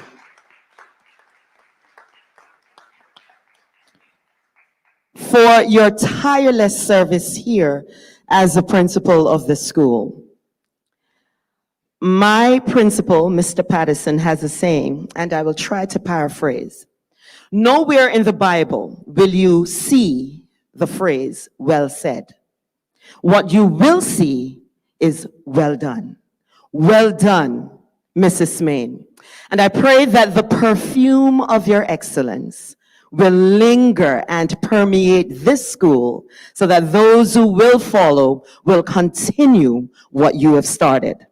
Enjoy retirement.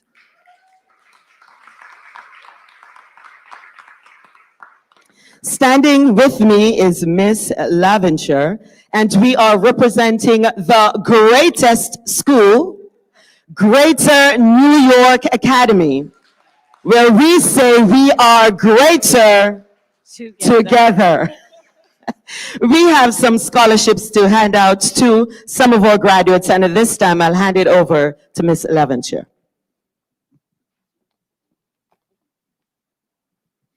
I remember when I was in their shoes, this was one of the most important and exciting sections of the program. So I'm excited to now pass that on to you guys. Okay, so what the certificate reads is Greater New York Academy of SDA.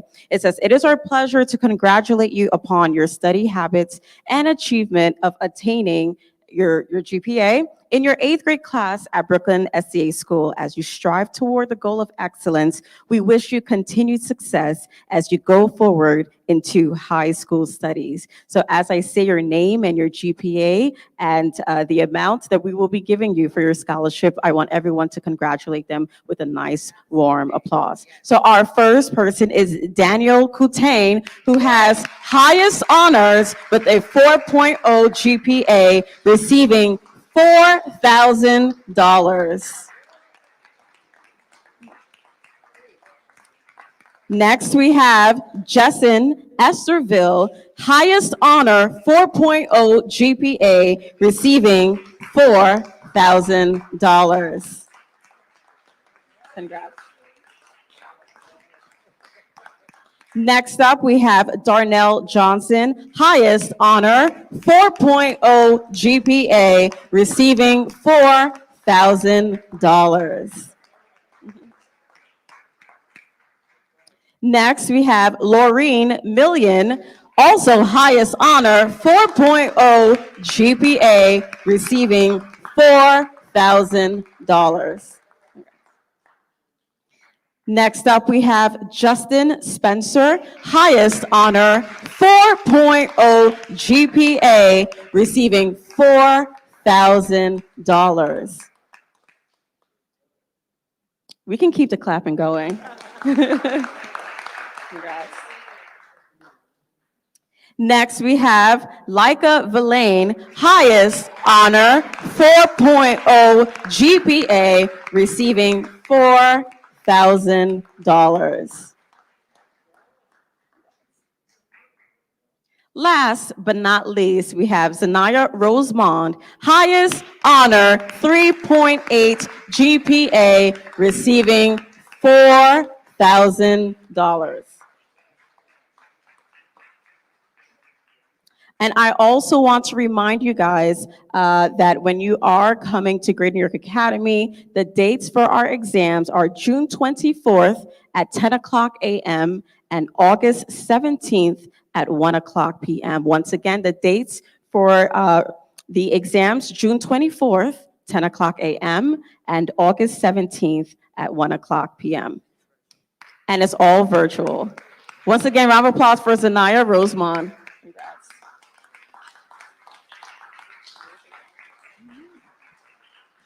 Once again, congratulations, graduates. And did I tell you my name? You know my name, right?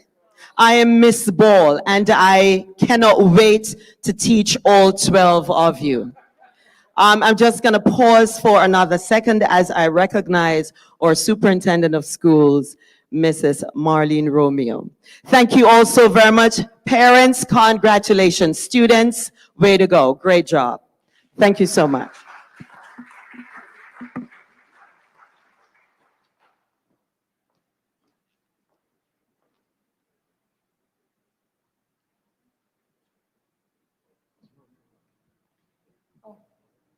Mrs. Romeo, we're missing you.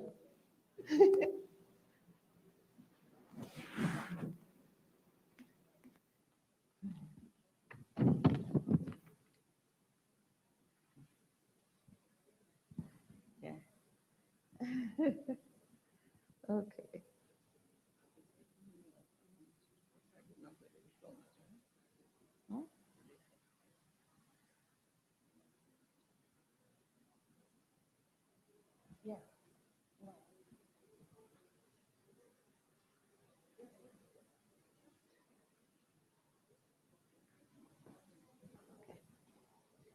All right, last set of school awards before we go to the diploma, which I am anxiously awaiting. We have for highest academic honors going to Daniel Cotain.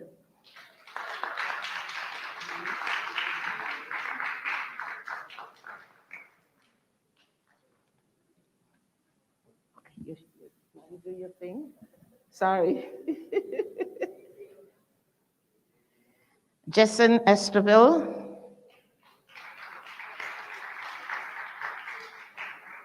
Laureen Million.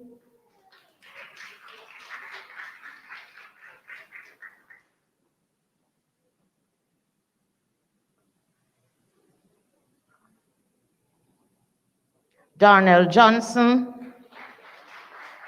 Justin Spencer.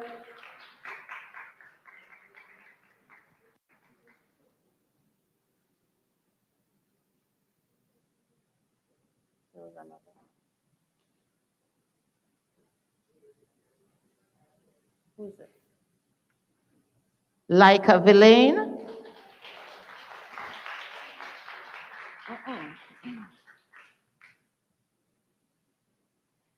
And for high honor, high academic honor, Zania Rosemond.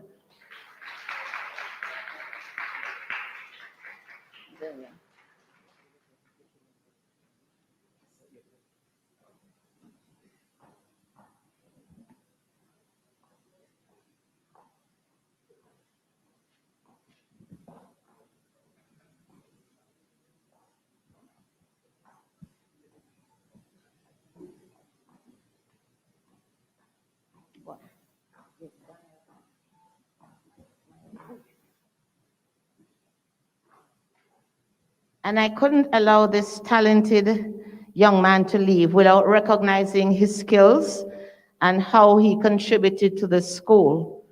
Because of COVID, of course, we've had to have chapel every Friday. And we may not have been able to sing the national anthem, but he was always on call to play the national anthem or anything else we ask him to do, whether it is to go to another church for promotion at the last minute, whatever it was, he was on call. So I have a special Principal's Award going to Daniel Cotain for his contribution to the school.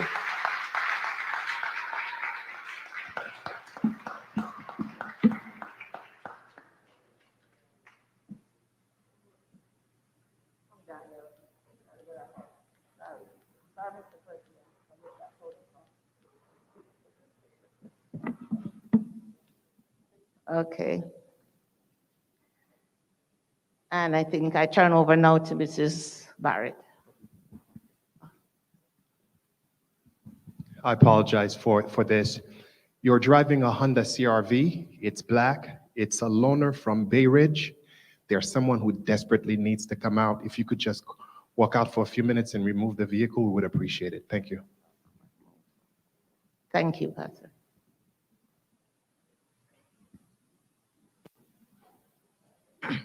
Ladies and gentlemen, this is our big day. We are honored that our dear principal loves us so much that she decided to retire at the same time we graduated. We love you, Miss Main, and as we celebrate our graduation day today, we pause to celebrate you and thank you for your 32 years of distinguished service to our school.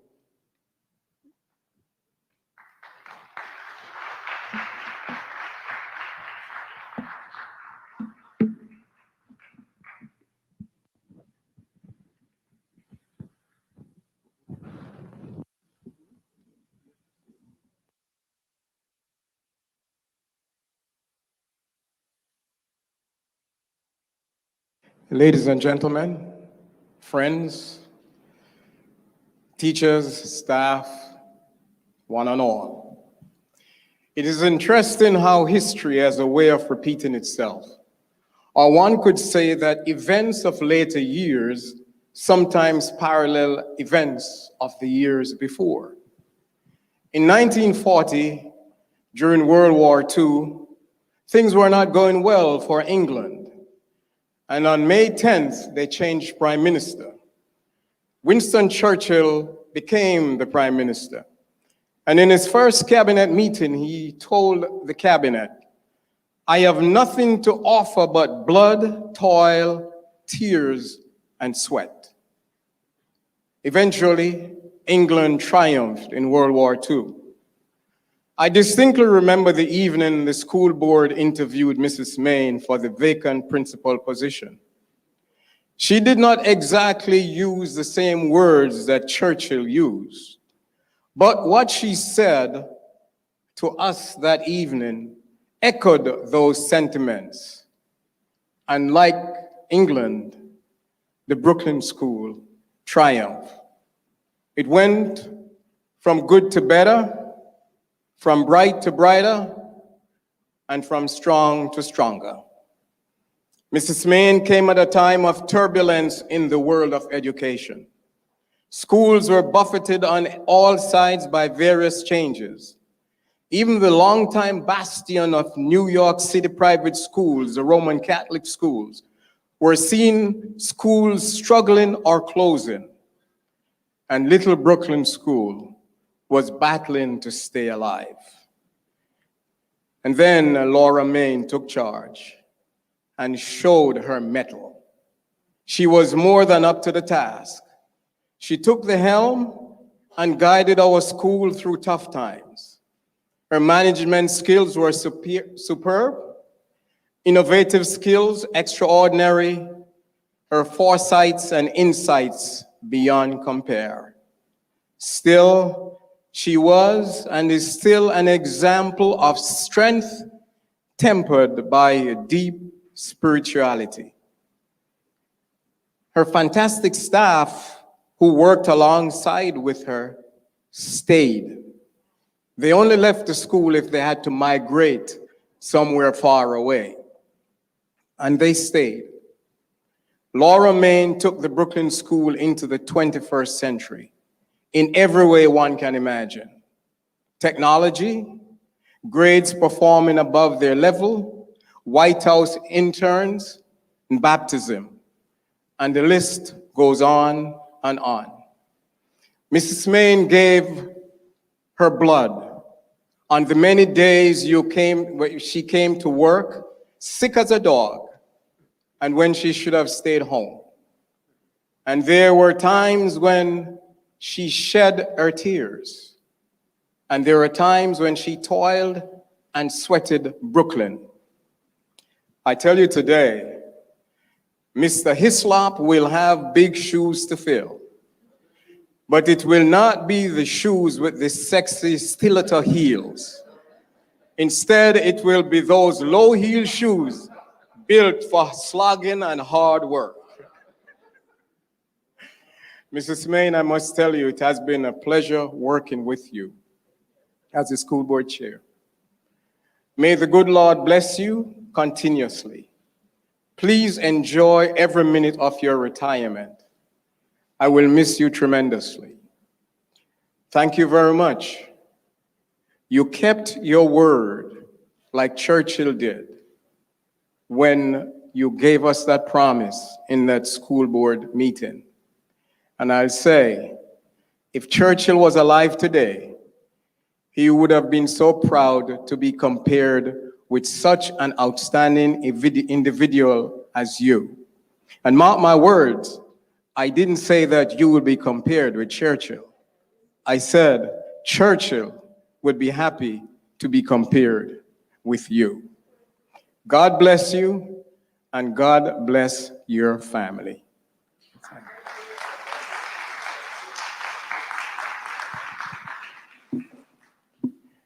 And I'll ask Elder Goodrich.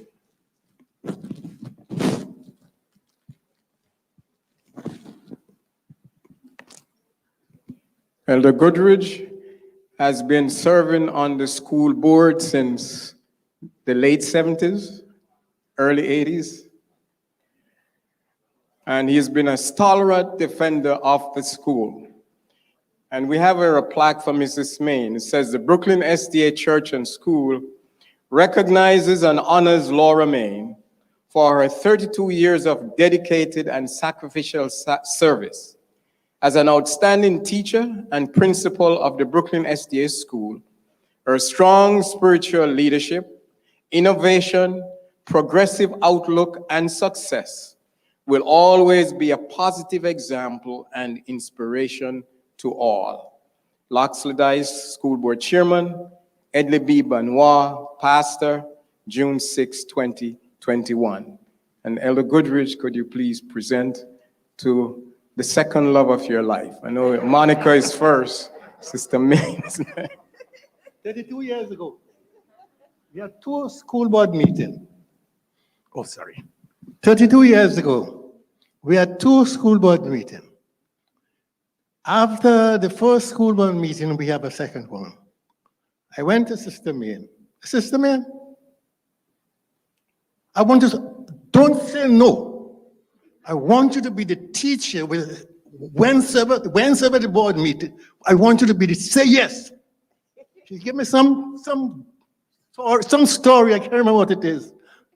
Negative. But you see, when you're working with the Lord fulfilled his responsibility.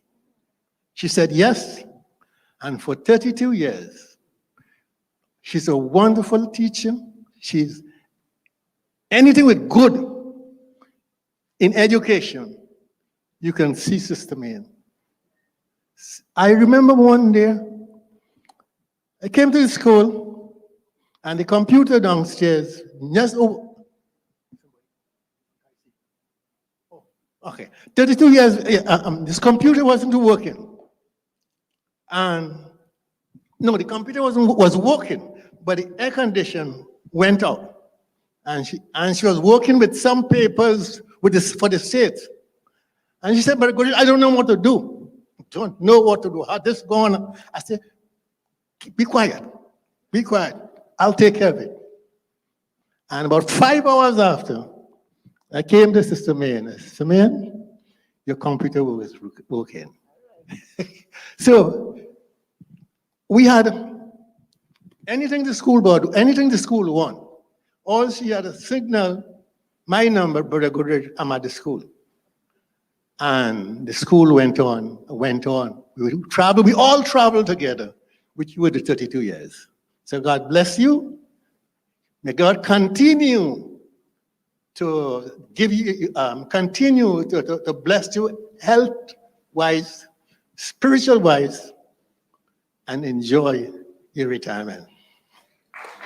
Thank you very much, Elder G. What he forgot to tell you about the AC is when I had the 2 fans on me in the office, it was so hot one summer. And he walked in there and he said, why is the principal sitting down with 2 fans in the office? We got to get you an AC for this window. And probably before the end of the week, I had my AC installed in my office and it's still there today. Thank you, Elder G, for having my back.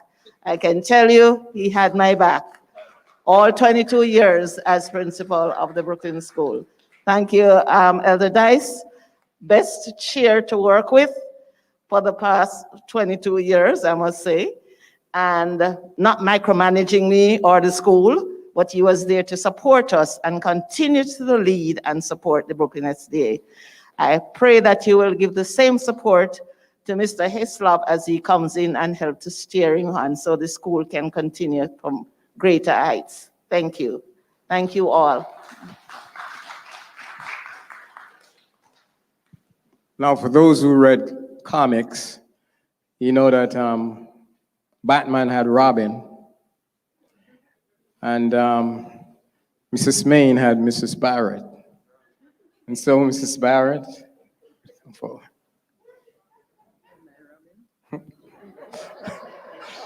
You're just plain Mrs. Barrett. Robin could never be. Thank you, Elder Dice. It has been my pleasure to be her Robin, honestly. Has been my pleasure to be her Clyde, and she was Bonnie. We formed a bond.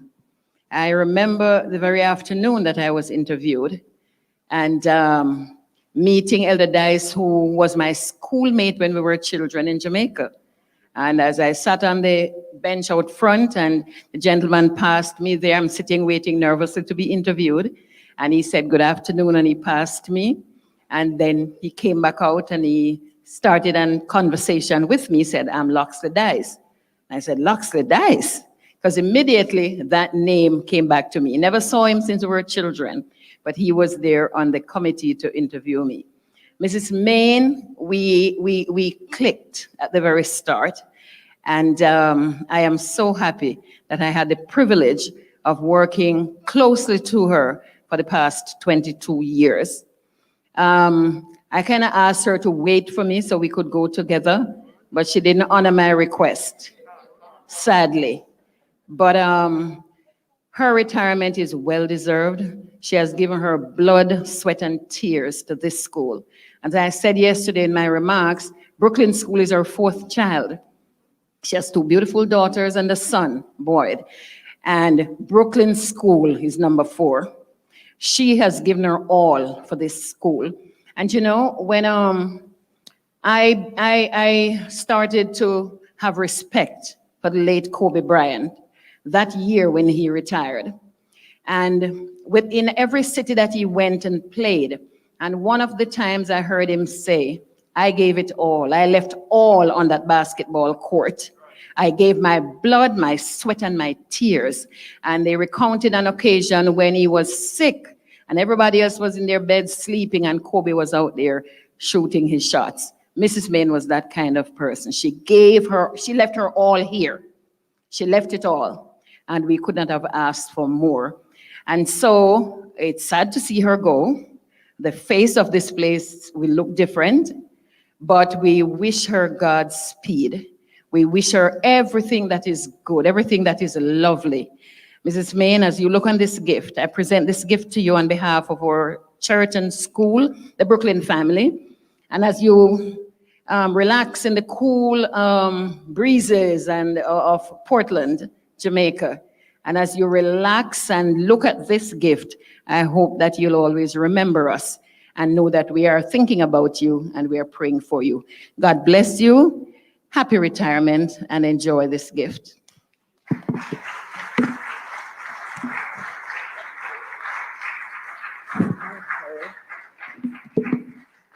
Thank you very much, Mrs. Barrett Sones. I told you the Lord knew what he was doing when he put us together in the same camp, because whatever success I experienced at the Brooklyn School is shared with my Clyde over here. We did pretty much everything together. I must say though, I know we're going for a while, but I have to say this. I remember before she even became the assistant principal, I would be trying to get the minutes ready and my report for board meeting. And she would be working downstairs in our classroom, but she would leave what she was doing and she would come up and she'd say, "Is there anything you want me to do?" And I said, "Well, I have to get these." And she would grab the books with the minutes and get everything all set up. She was not yet on the board, but she would do that every single time I had a meeting. She would always come up to see if I was ready, if I was finished, and get things together so that everything could go smoothly. Thank you very much, Mrs. Barrett, for supporting me. And I'm sorry, I couldn't wait. We need someone to help the next principal to transition. And I guess that has to be you. So thanks again for your support and everyone. This is my, oh, beautiful cassette. On behalf of my class, I would like to say thank you, Ms. Main, for all of your years of service, and we really appreciate it. We love you, and this is a gift from us to you. Thank you very much, Daniel. Watched you grow from pre-K to 8th grade, and now you're a champion going off, looking much more handsome. Okay, all right.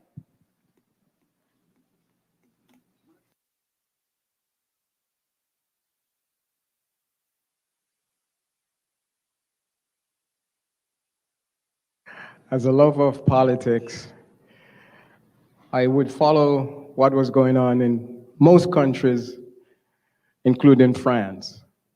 And I was enamored with the names of the French politicians: Charles de Gaulle, Georges Pompidou, Jacques Chirac. But I never knew that I'd one day come to have one close to me who I really love, like, and admire. And I speak of none other than Edley Benoit, my pastor. And at this time, Pastor, I'd like you to come forward. Thank you so much, my dear elder. Folks, I think we've heard everything that could be said. I'm the Johnny come lately when it comes to working with Mrs. Main, but what an honor and a privilege it has been. I can tell you from my 2.5 years experience working with her that there's not one word that has been said about her that is not 100% accurate. She has given her all to the Brooklyn School. She bleeds Brooklyn, and there is no and ifs or buts about it. She will leave a gap. She will leave a hole, and she will be terribly missed. There is absolutely nothing that we can say or give to you, Mrs. Main, that's going to compensate for the sacrifices that you have already given to this school. As I mentioned yesterday, you've given a lifetime to this school. And you've not just given a passive lifetime, but you've given the best of you to the Brooklyn School. And because of that, we are the better for it. We are excited about our new principal because you vetted him well, and you made sure that we are not going to be left in a bind. And I'm excited about him, but I can't imagine that anyone will ever be able to do what you did. So we thank you so much for your many years of service. This is literally what we call a small token to let you know that you are appreciated more than you possibly could know. Then again, let me take that back. I think you know how much you are loved and appreciated here at the Brooklyn School. So thank you, thank you, thank you. On behalf of the Brooklyn Church and the Brooklyn School, God bless you. We love you so very much.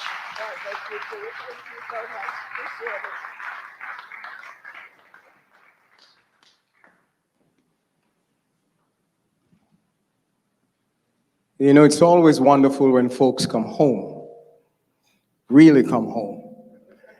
And we have with us this evening a former member of our staff, beloved member of our staff, who went off to become principal of, did I hear her say, the greatest? The greatest.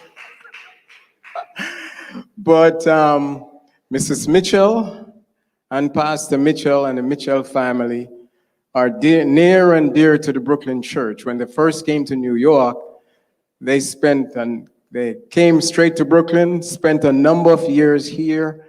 Mrs. Mitchell was almost tied at the hip with Mrs. Main. And I think it's only fitting, Mrs. Mitchell, that you come up at this time and say what's on your heart.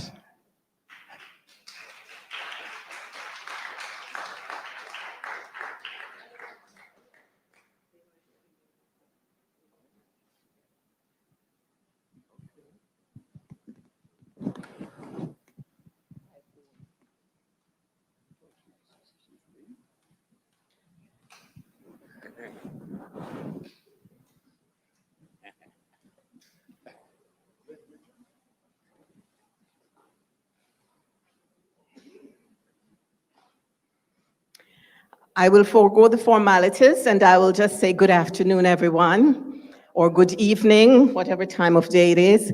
It is indeed a pleasure for me to be here this afternoon, and it is a pleasure. I want to firstly congratulate the graduates. Congratulations, job well done. I noticed your awards. I took notice of your awards, and at a time like this, when COVID was reigning and you did so well, I think you deserve all the praise and all the glory and all the honor. We know that belongs to God, but beyond that, you deserve every accolade that you have received today.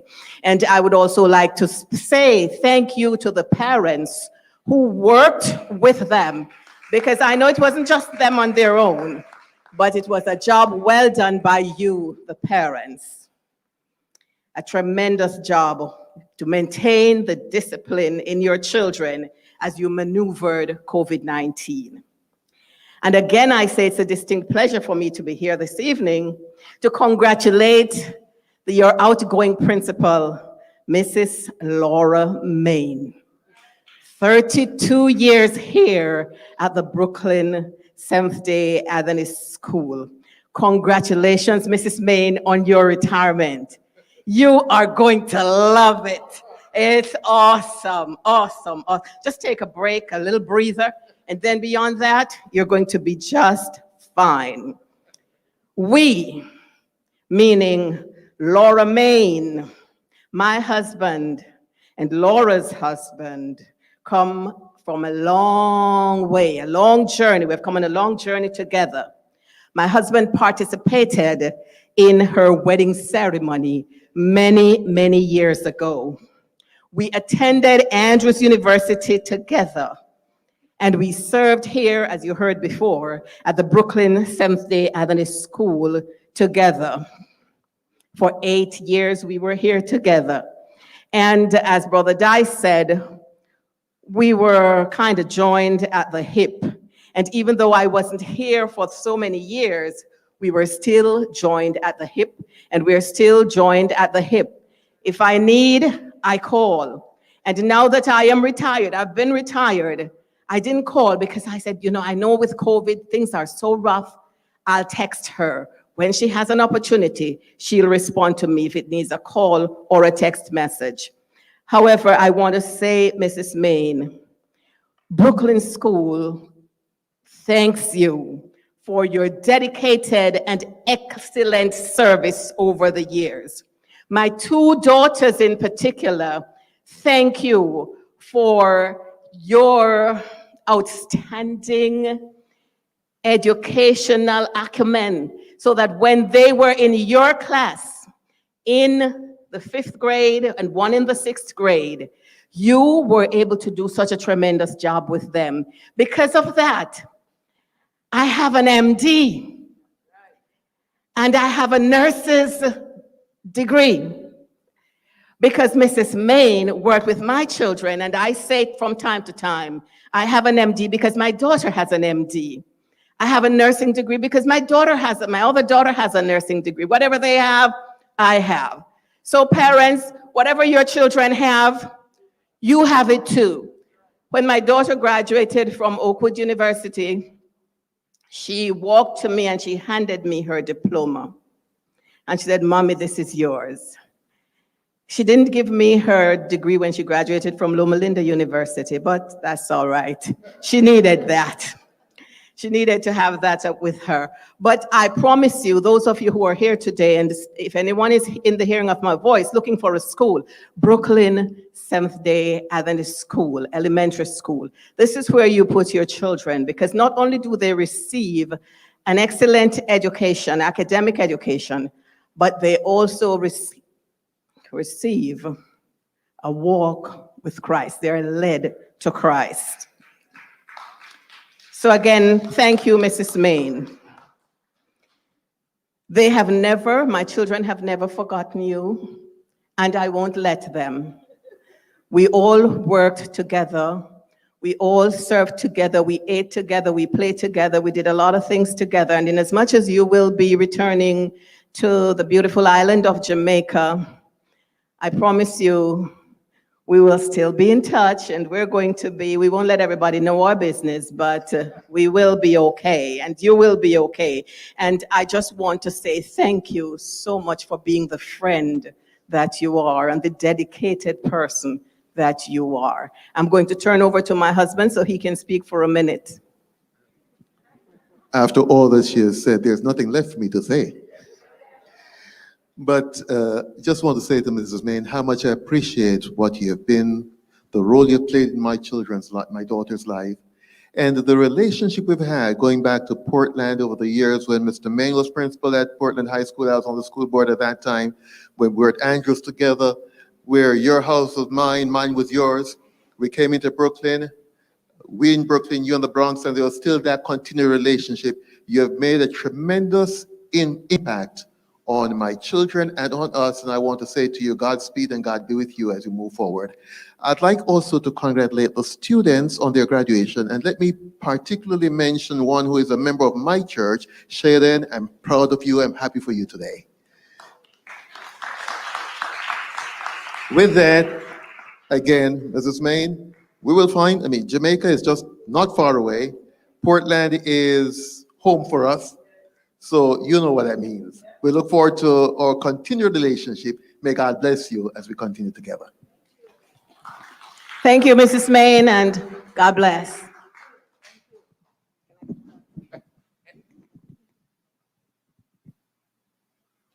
Okay, folks, we'll soon be done. Madam Secretary, Education.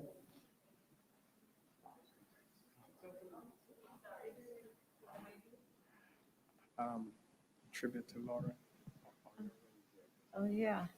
Okay. What can I say? You have really done a tremendous job with this school because of your strength and your, like it was said, so many have said that you work tirelessly for this school. And it can be seen in the excellence of the students, the excellence of administration that you are, and the relationship that you have with your faculty, the board, and everyone. We know that you are excellent. And congratulations, God bless you, and surely will be missed. Thank you. So folks, we will end with just two more video presentations. One will be from the president of the Atlantic Union, Dr. Knight, and the other will be from the director of education for the Atlantic Union, Dr. Gilkerson. Please take a look. Yeah, we can go down now.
Thank you so much, graduates, for sharing your special day and your special moment with our dear principal. And so, Madam Principal, for the last time, as principal of the Brooklyn SD School, I present to you your final graduating class, 8th grade graduating class, a class of 12 amazing young people. Daniel Coutain, Jessen Esterville, Shayla Honore, Darnell Johnson, Laureen Millian, Jeremiah Raymond, Emily Roberts, Xenia Rosemond, Shaden Scott, Justin Spencer, Hunter Stevens, and Leica Villen. These 12 young people have completed the required program of study and are now ready to be graduated from junior high school.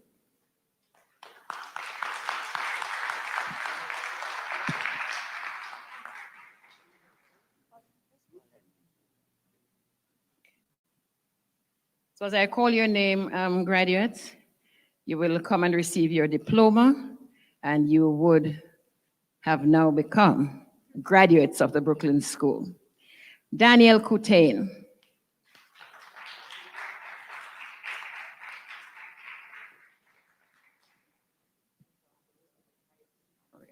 He's also receiving award for highest academic honor.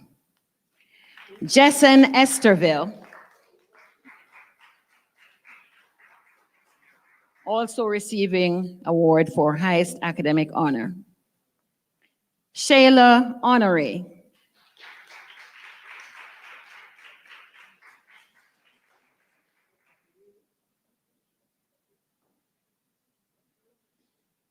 Darnell Johnson, also receiving highest academic honor.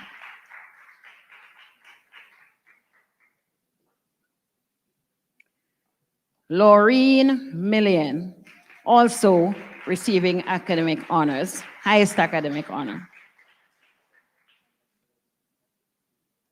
Jeremiah Raymond.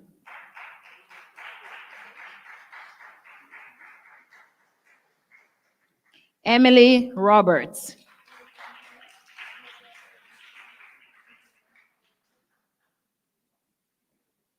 Xenia Rosemond, also receiving high academic honor.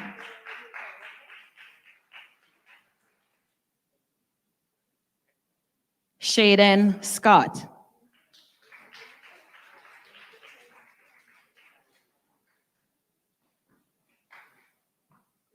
Justin Spencer, also receiving highest academic honor.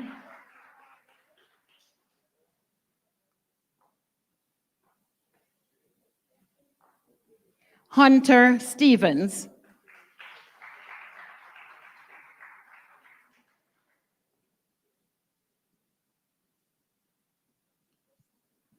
And Laika Villen, also receiving highest academic honor.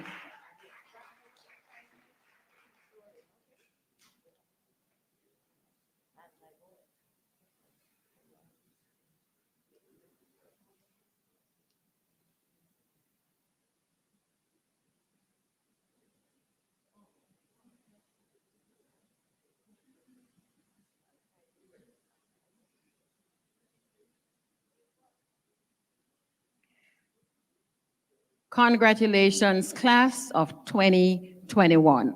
I invite for them a round of applause.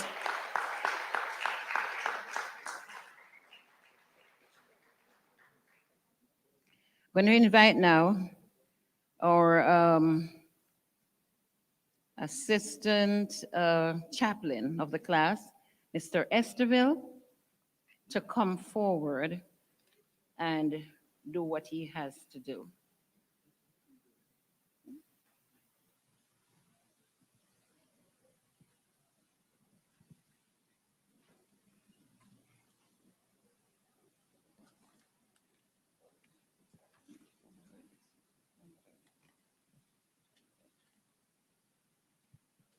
Graduating class of 2021, we finally made it to the end of the road.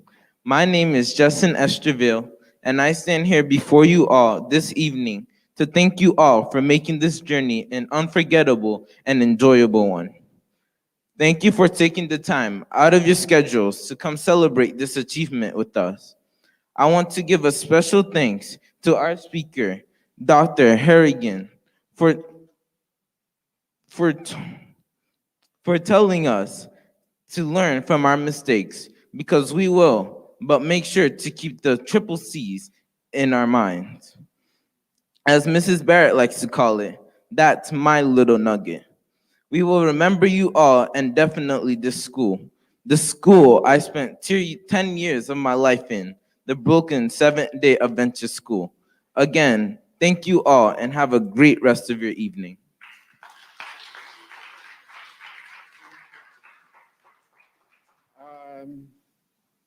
At this time, we call on Emily to come up.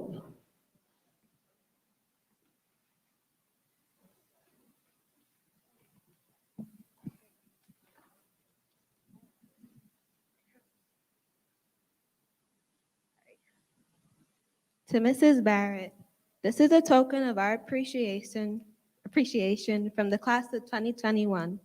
Thank you for teaching us for 2 years with love and kindness. You were tough, yet fair and gentle. Please don't ever forget us because we'll never forget about you. We love you. Thank you, sweetie. Thank you so much, Emily. Thank you, class of 2021. I would like to convey the vote of thanks moved by Jessen Esterville. And just before we close, I would like to recognize these parents who have given so much to our school. Mr. and Mrs. Coutain, as far as I know, you're one gem. You brought him here. You entrusted him to our care, and we appreciate you for that. We ask that you stand and be recognized. Thank you. Mr. and Mrs. Esterville. That's my family there.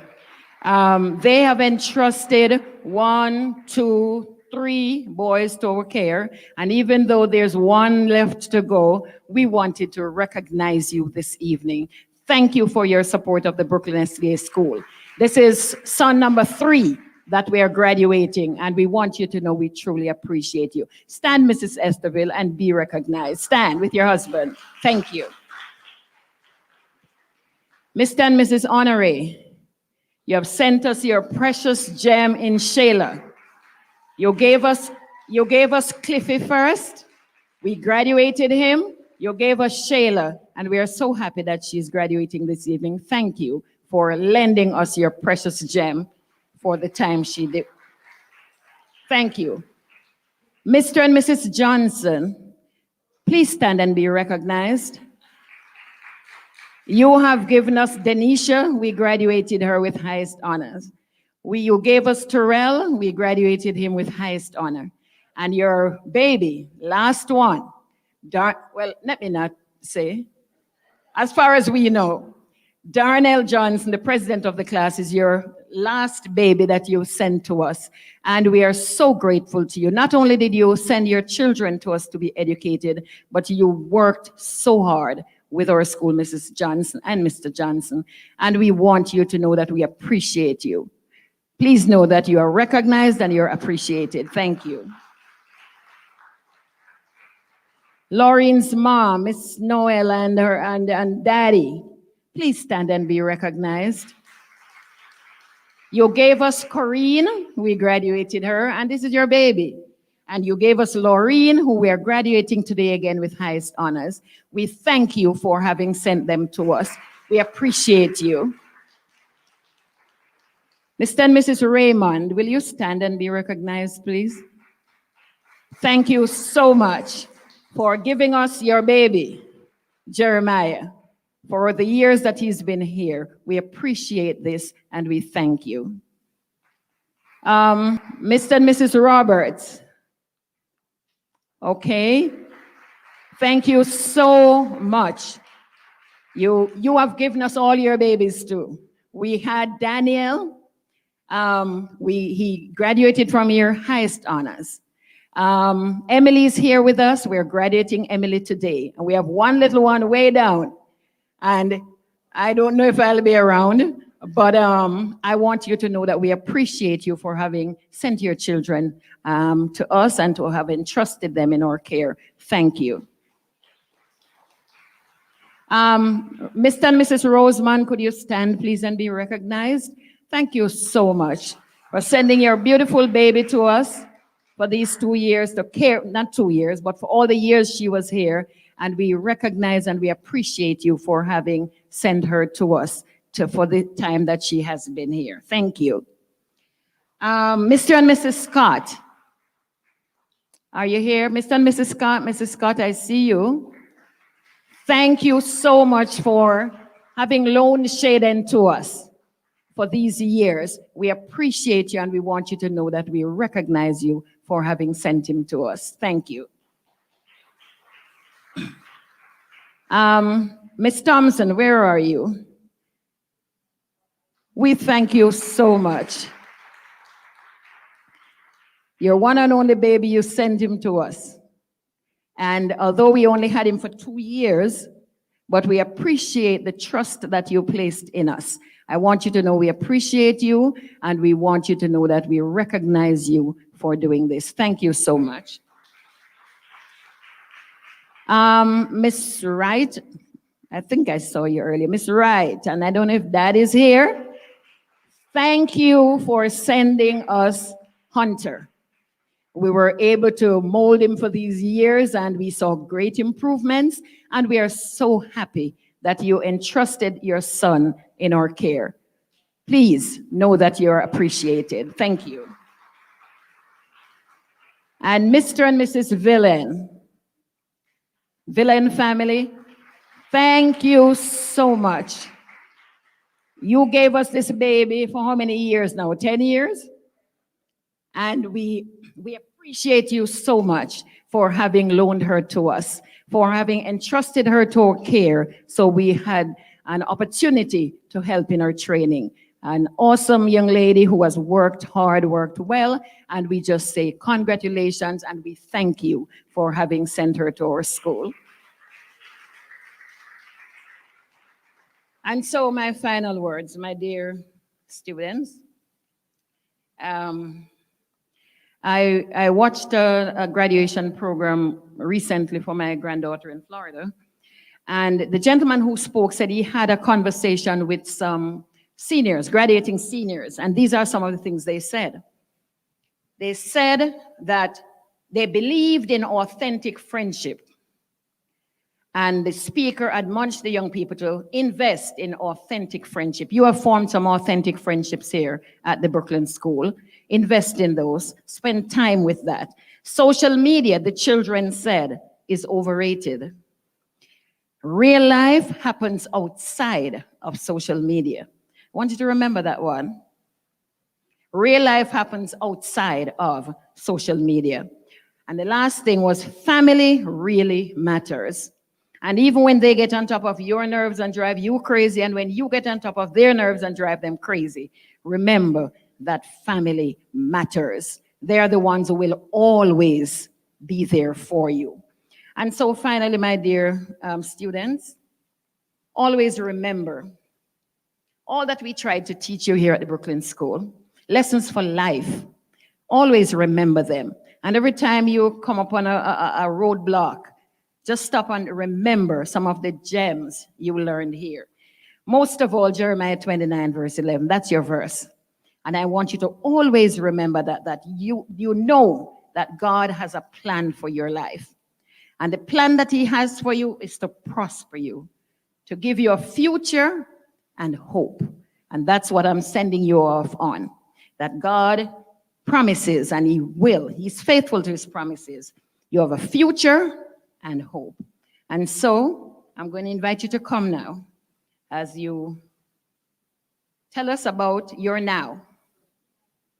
You have gone through many things. You have been through different things. You have been shy. You have been disappointed. But guess what? This is your now. I want you to come and close us out with that. Then I'm going to ask Jeremiah to come and do the benediction. Thank you, one and all, for coming. The evening was a little lengthy, but we thought it was important to spend a little time with our principal as she says goodbye to us. So come on, graduates.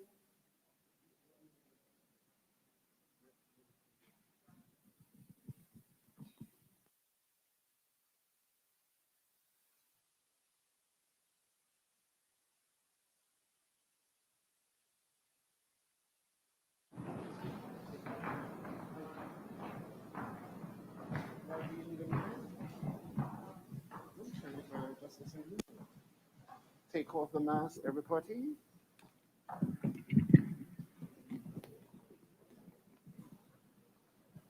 Oh, Mr. President.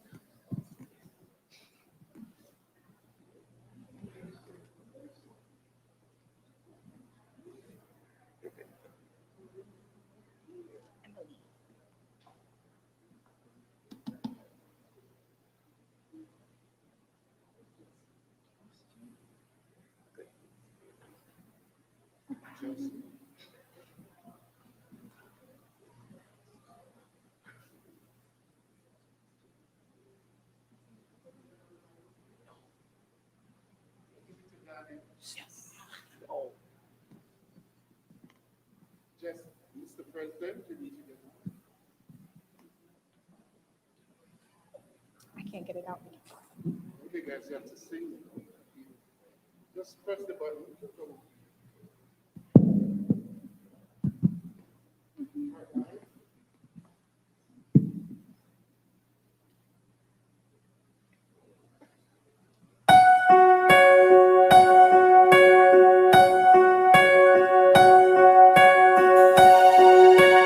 There was a time I packed my dreams away, living in a shell, hiding from myself.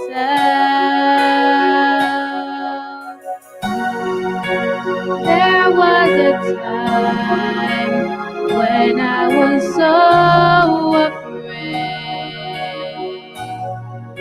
I thought I'd reach the end, but maybe that was then. I made up more than my yesterdays. This is my life. I'm living in the moment. I'm around.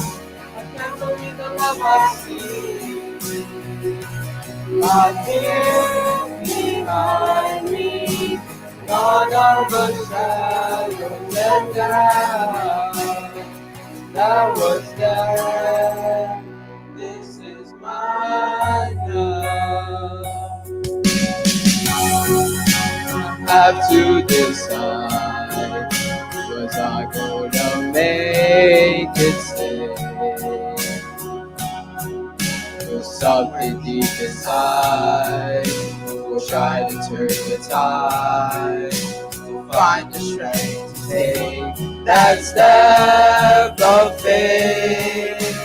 This is my now, and I'm living in the moment. As I look around, I can't believe the love I see. My fears behind me, gone are the shadows and doubt that was there. This is mine now, and I have the courage that we won't go.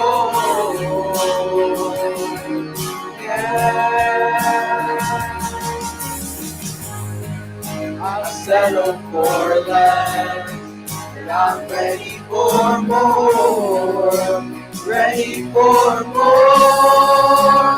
This is my now, and I'm living in the moment. As I look around, I can't believe the love I see. My fears behind me, gone are the shadows and doubt that was there. And I'm living in the moment.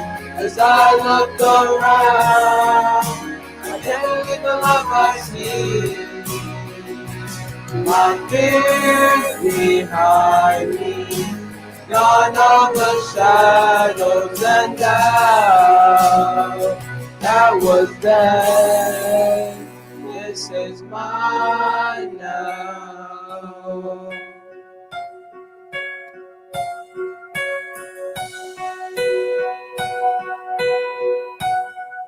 This is mine now.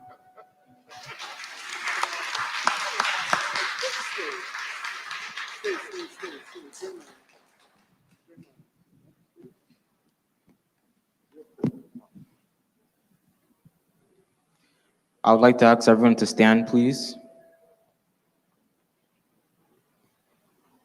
Bow your heads and close your eyes. Dear Heavenly Father, thank you for this special occasion which you have bestowed upon my fellow classmates and I.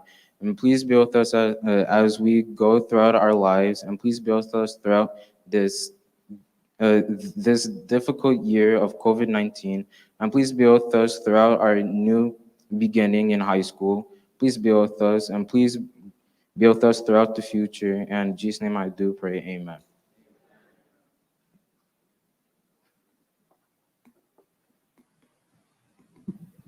Thank you very much, ladies and gentlemen, all for coming. We're going to ask that you remain standing, and as the graduating class leads out first, I want to especially give a special shout out to our past students. Many of them are in the audience, and we appreciate you being here. I don't want to start calling names because I might not have seen everybody, but thank you for coming and continuing to support your school. Thank you all. God bless you. Have a wonderful evening.